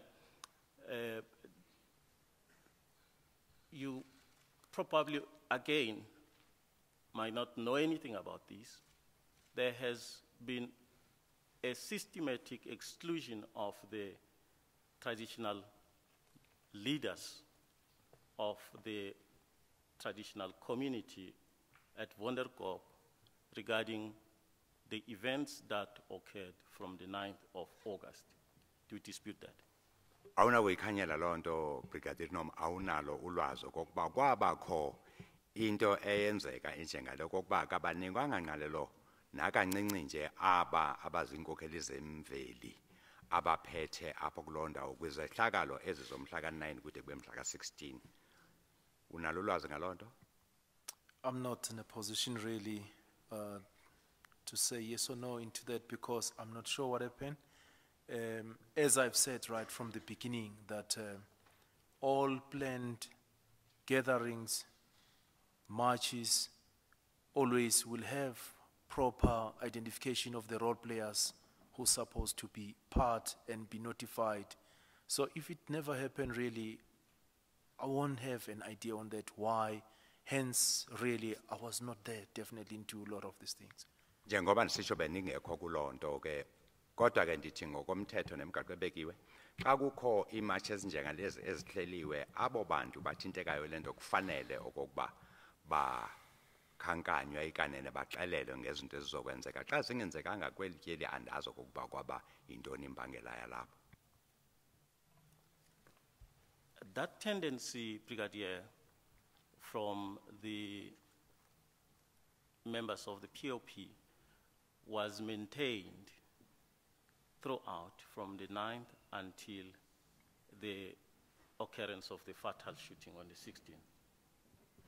Any comment on that? Le nto ke ndithetha ngayo yaqhubeka njalo But this kusuka is nge-9 already kwade said kwaba over and over si-16. again. He doesn't know anything about this. He can't comment on it. And so what's the point of continuing to asking him questions about something he already says he knows nothing about? You may well have a witness who does know something about it, to whom you can ask the questions. I understand why you want to ask the questions, why you can contend they're relevant. But it doesn't help to ask questions of a witness who's not able to answer them because he doesn't know. Incazelo evela kumgcini sihlalo kokuba uloku uphinda ubuza imibuzo kumuntu oxela ukuba andinalwazi ngaloo nto beningekho apho inceda ngantoni ke loo nto? Well, Mr. Chair, the witness has only given an answer only in respect of the date of the 9th.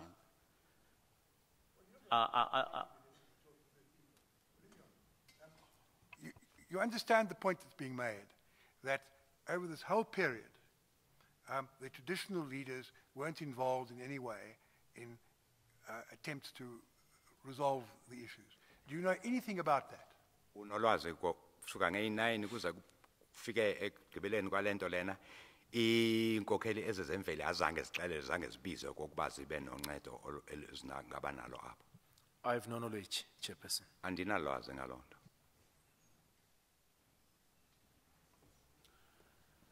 Brigadier, as is required by your standing orders, the traditional community's contention is that they would have been of huge assistance had they been given an opportunity by having doors opened for them for the dialogue to be put in place regarding those unrests.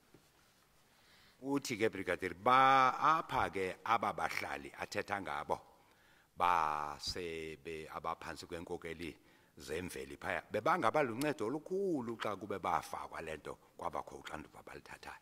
Unolwazi ngaloo nto? I do not dispute that, Advocate. Andikhanyeli loo nto andiyiphikisi. The only thing I'm saying, I'm not having a clear answer. If they were supposed to be involved, why they were not involved. I have a hope that those who were involved with the planning and everything, they are in a better position to answer on that. Into nje andikwazi ukuba ndiphendule kule nto ngoba andinalazi ngayo nethemba kokuba aba bantu babebandakanyeka kuloo nto kwiplan ngabo abanokwazi ukuba bayichaze into yokuba azifakwanga ngani kwezi zintetho inkokeli zemveli. Thank you, Brigadier. Mr. Chair, that's the end of my Enkosi cross-examination. kakhulu. No, Chair, with respect now, these are the dangerous sweeping statements that are made by council that the community's consultation would have had a huge assistance to the operation. And we are not told one detail about what assistance it is and how huge it would be to have avoided this problem. The witness says he's not able to deal with the point No. because he doesn't know anything about it anyway. So I suggested to council that he ask the questions of when witnesses come who can deal with it. Chair, if the proposition is correct, that the consultation with the community as council is purporting to assert would have hugely changed the circumstances that you are about, we need to know what those are. What assistance was available that the police ignored? Umhlekazi Just Siminya put a ke. sweeping statement like that is very hurtful. And that, but the problem is that even if he puts the full detail, the witness will say, I don't know anything about that. I can't answer one way or the other. But you've made your point, which you can possibly deal with in re-examination as well. But your complaint is that counsel for the royal family hasn't given the necessary detail. Nanso ke into echazwa ngumhlekazi apha uSiminya okokuba uthi ummeli wesizwe sabapho baMogale ukube zafakwa inkokeli zemveli kulento zabandakanywa bezizawuba luncedo olukhulu. Uthi ke kodwa umhlekazi uSiminya akaveze ukuba bezizawuba uncedo lantoni xa bekutheni uyibeka nje apho. Umhlekazi omgcini isihlalo uthi noma angayichaza loo nto ummeli Brigadier akanawuba nempendulo ngoba anganalo ulwazi lalo nto. The royal family are a party to these proceedings. They were permitted to participate. And in terms of the meeting we had earlier today, they have to indicate by the 25th what witnesses they would like to call. And by the 1st, they have to give statements of what the witnesses will say. So the information that you seek will be available in that way. I don't think it's necessary for counsel to ask the question of a witness who knows nothing about it, to then give full details of the matter about which the witness says he has no knowledge. But you will certainly get that knowledge, get that information, by the 1st of February when you get the statement from the royal family. But by saying what you've said, you've indicated that I take it, that the allegation that is being put by counsel is not accepted by your clients. Is that correct? No, Chair. The cross-examination is predicated on saying there are Standing Order 262, which requires you to engage with the community. Our community was not engaged. Had it been engaged, it would have been of huge assistance, and to leave it there. I'm not able to answer in what respect the police were remiss in not engaging with people who, on our argument later, will show they were not part of the problem or part of the solution. Ubeka ngolohlobo ke umhlekazi ukuba kuvezwa ezi zinto zingachazwa kuzawubakho ubungqina no obuzawuvela emva kwexesha kokuba aba bahlali kuthethwa ngabo ke aba base abahlali bemveli baphaya abakhanywanga ngoba kungekho xanduva bebanalo kulento lena. Mr. Nongwane, 2 points I want to put to you. The one is, that I take it you're going to give us notice by the 25th of what witnesses you propose to call, and by the 1st February you'll give us full statements of what your witnesses will say. I take it that those statements will contain the details of what you say the community could have done, which they were not permitted to do because the police didn't approach them. I take it you agree to all that, do you? That is so, Mr. Chairman. That's a correct postulation. Now, Mr. Semenya is concerned that because you put the allegation without any supporting detail, though the witness wasn't able to answer, the fact that you put the question could go out into the world as a statement potentially damaging to his client, unless you give some detail at this stage of what you say the community could have done. I'm giving you an opportunity to indicate briefly what it is that you say your clients could have done to deal with the problem. In other words, the particulars that Mr. Semenya has requested. Unikwa ithuba ke ngoku advocate okokuba njengoba athembisile okokuba kuzawuthi nge-25 abesevezile amaxwebhu okokuba amangqina abo azawuthini azawuveza okokuba luncedo luni bebelingaba nabo aba basebukumkaneni bakwaBhobhamogale. Uthi makatsho okokuba yintoni le bebangayenza bhetele beyingaguqula isimo esi besikho.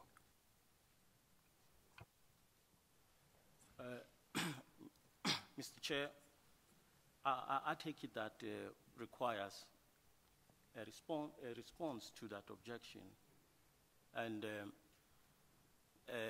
which, to cut it to the chase, Mr. Semenya has got the response right within his own clients, in the sense that there's a requirement to negotiate with the traditional leaders. What paragraph of the standing order are you referring to?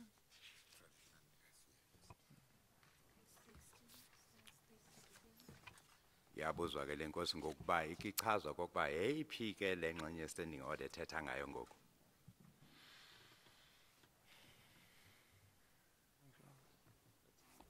The reason I asked you this is I couldn't see it, but maybe it's there and I missed it.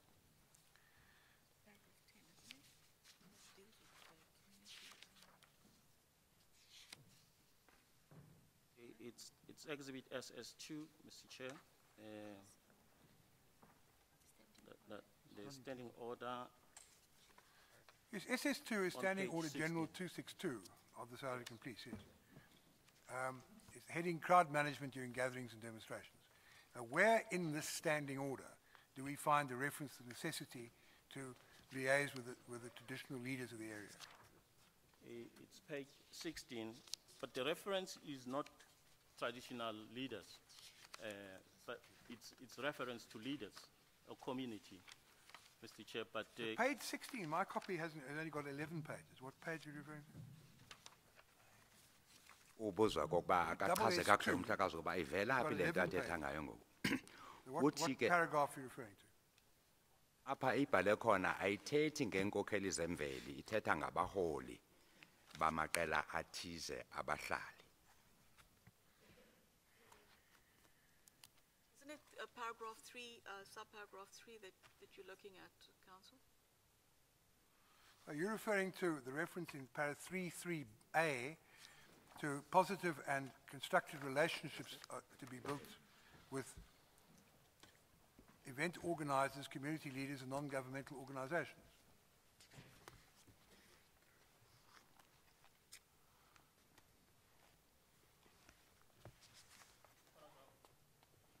it's paragraph 14.1 of the standing orders, G262.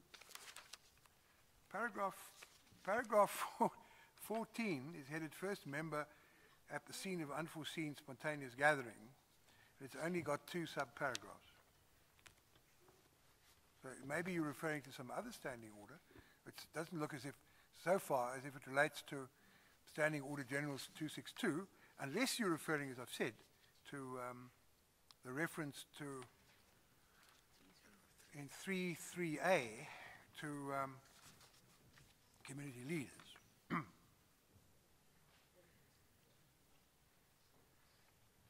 Uthi ayiveli ke lento athetha ngayo kule You paragraph were asked athetha to ngayo. provide details of what you say the traditional leaders could have done and why, to prevent the problem, and why it was remiss of the police not to consult them or deal with them at all.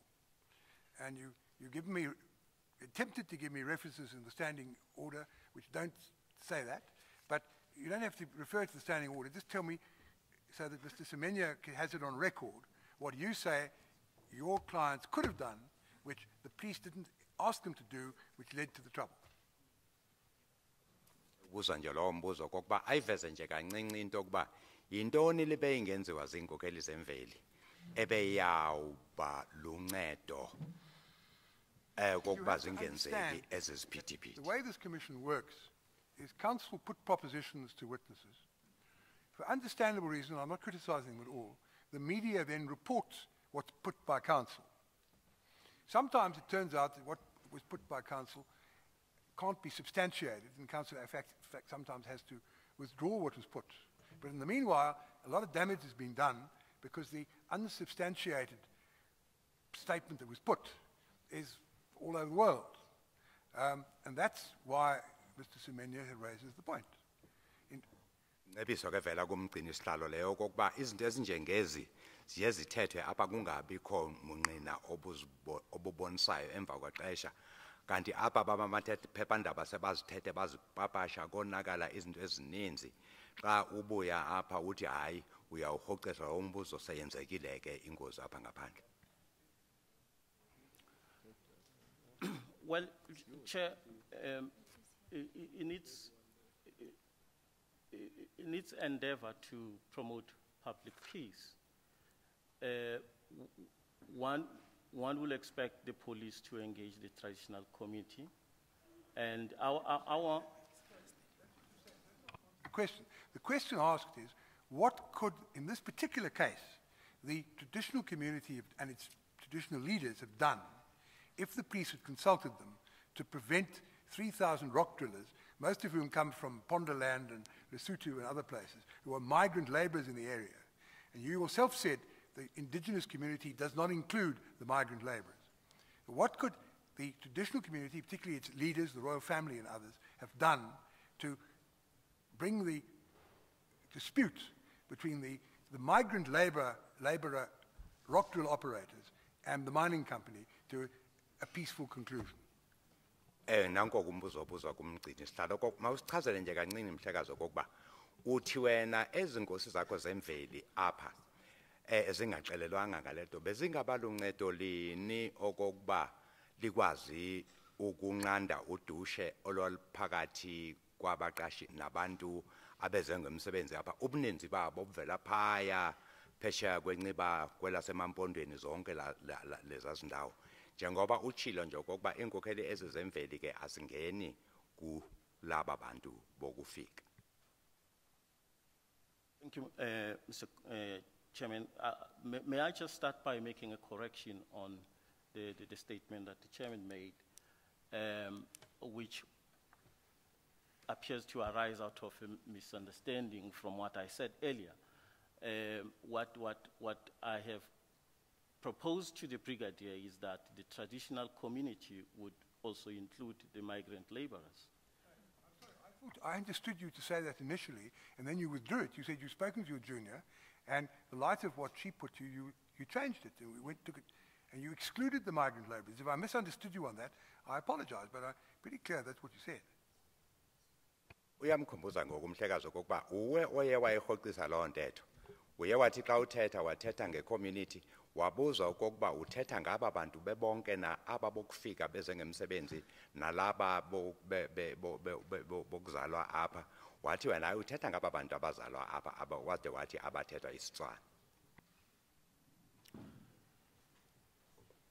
Mr. Chair, I think the Brigadier understood it to be meaning all-inclusive to form the traditional community.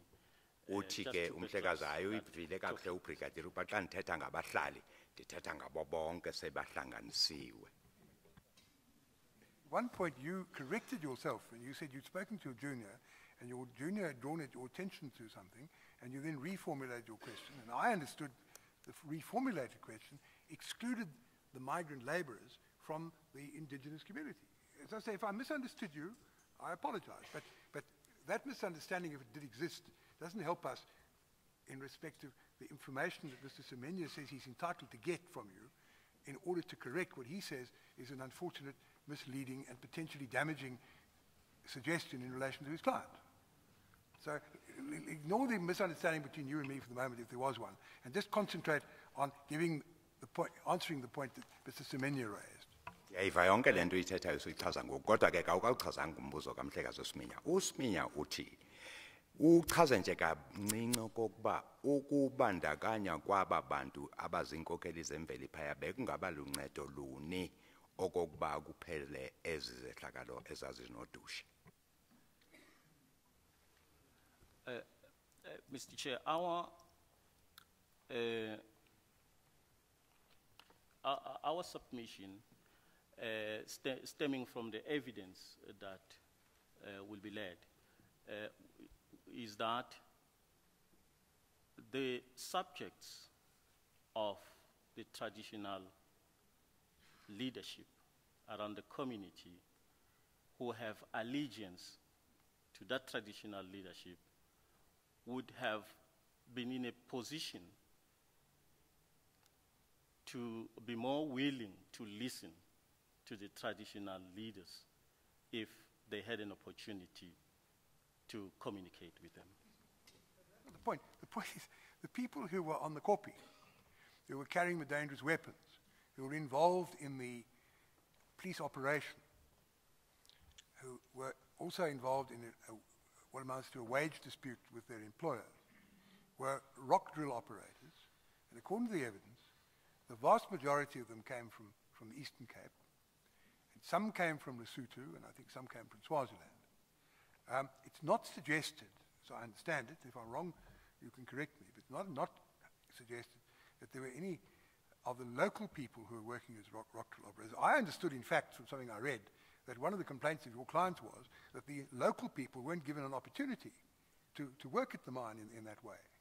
But anyway, but that's a side issue. The point is, if this is almost like a bubble of migrant laborers who are living in a Setswana-speaking community, but they are themselves come from different group, they are, as a unity, the people in the bubble, involved in a dispute with their employer, and they take certain action.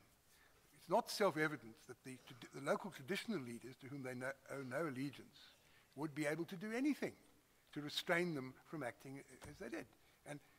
But Mr. Semenya, you put effectively the contrary proposition, and Mr. Semenya says, well, what do you say your Setswana-speaking traditional leaders could have done to prevent the trouble that arose between this group of migrant laborers on the one hand and Lonman and the police on the other? That's the point, isn't it, Mr. Semenya? Antsho-ke indaba imi apho njengoba esitsho umhlekazi okokuba hayi mfondini le ngxelo ibivele ngolunye uhlobo. Isikhalo esasikhona apha esisivile ukuba aba bantu bakho apha baphansi kwenkosi yabaBoba Mogale balila ngokuba ezimayini azibaniki impangelo. Aba bantu uninzi baba bantu bebaphaya entabeni bephethe izixhobo ngabantu abavela kula mhlaba wasemampondweni phaya phesheya kwenciba abantu abathetha isiXhosa.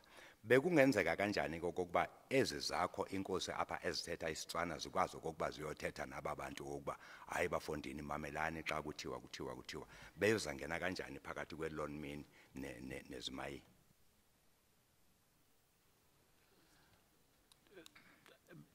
Mr. Chair, what we say is, in fact, Mr. Chair, there were members of the Tswana community around Wonderkoop who also died at the shooting incident, and who were the minors at Lonmin. Sithi-ke thina mhlekazi kukho abetswana phaya babehlala phaya abasweleka phaya apha kwisehlakalo abebangabasebenzi mgodini phaya eLonmin. Although predominantly the people who are employed as miners at Lonmin are from other areas, Pondoland and the like, migrant laborers. Noma sivuma ke lonto kuba ubuninzi babantu abasebenza phaya kwaLonmin nasezimayini ngabantu abavela ngaphandle bavela koMampondweni nakwezinye izindawo. The traditional community as Bapoba Mohali does have a fair number of people also employed at the mine. Oluhlanga ke labetswana babizwa ngobanga baPoba Mohale banabo nabo abantu abasebenza khona phaya ezimayini noma ke bangasi ubuninzi obungako. And some of those people have actually died in unrest incidents that have occurred prior to the shooting of the 16th. Abanye ke In babo this basweleka kwezi zehlakalo Did phambi they die in yale the mini. period from the 9th to the 16th of August? That's correct, Mr. They did? Chairman. Yes. Apha sithetha ngezehlakalo zomhla ka9 kude kube mhla ka16. Ewe. And these are incidences that affect the traditional core and the values of that community as a traditional community, which are incidents which do not only happen once, they happen as a chain of incidents of unrest. Uthi into esikhathazayo kokuba ezi zehlakalo akusinto eyenzeka ngakanye zizinto ezihlala zenzeka kumaxesha amaninzi ohlukile ayixithileyo. As a vital partner in terms of the standing orders and the evidence of the brigadier there, we say the traditional leaders should have been involved, at least in attempting to mediate the situation. Ngokuya ke kwe-standing order nobungqina obuvezwe ngubrigadier bekudingekile okokuba ezinkokheli zemveli zimbandakanywe nazo kwezi zehlakalo zikwazi okokuba zibe khona kwintetho ezikho. Anything you want to add about that? Anything you want to add? Or is that it? Is that what you're putting? Pardon, Mr. Chair? Is there anything you want to add? Or is that what you're putting in response to Mr. Semenya's query? That is what I'm putting to Mr. sounds Otherwise, to it me as will if amount you- to me taking the stand. I Yes, don't wish to do you that. just asked to give details of what the submission you put. It sounds to me as if you substantially withdrawing the major part of what you put to the brigadier. What was put to the brigadier was that if the traditional authority had been given an opportunity to do something, they could have made all the difference. I understand you now to modify that and to say that they could at least have done something which may well have assisted. Is that a fair summary? So you have restricted what you initially put, which I think goes quite far to meet Mr. Semenya's objection. Is that correct? Well, as reformulated, Mr. Chair, I would agree, it might be a correct reflection of that until it will remain as one of those hanging until there's evidence, Mr. Chair. That's okay, Chair. I do, Chair. I don't know we're going to sit until when. If Well, sorry, I know it's difficult to predict how long the questions and the answers will be, but how long do you think it will be? I'll be surprised if I'm less than an hour. Well, in that event, I think we should take the adjournment.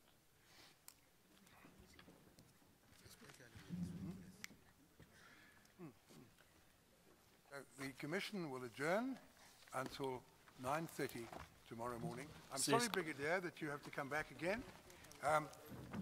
I take it, as a brigadier, you're not getting meaningful witness fees, so we're inconveniencing you for another day. I'm sorry about that. But I'm afraid it's one of these things that happens. Yaqhubeka ke namhlanje kuthiwa siyawuqhubekeka ngomso kakhona ngecala emva kwentsimbi yethoba. Commission will adjourn till 9:30 tomorrow morning. zingakhululekeni mawethu.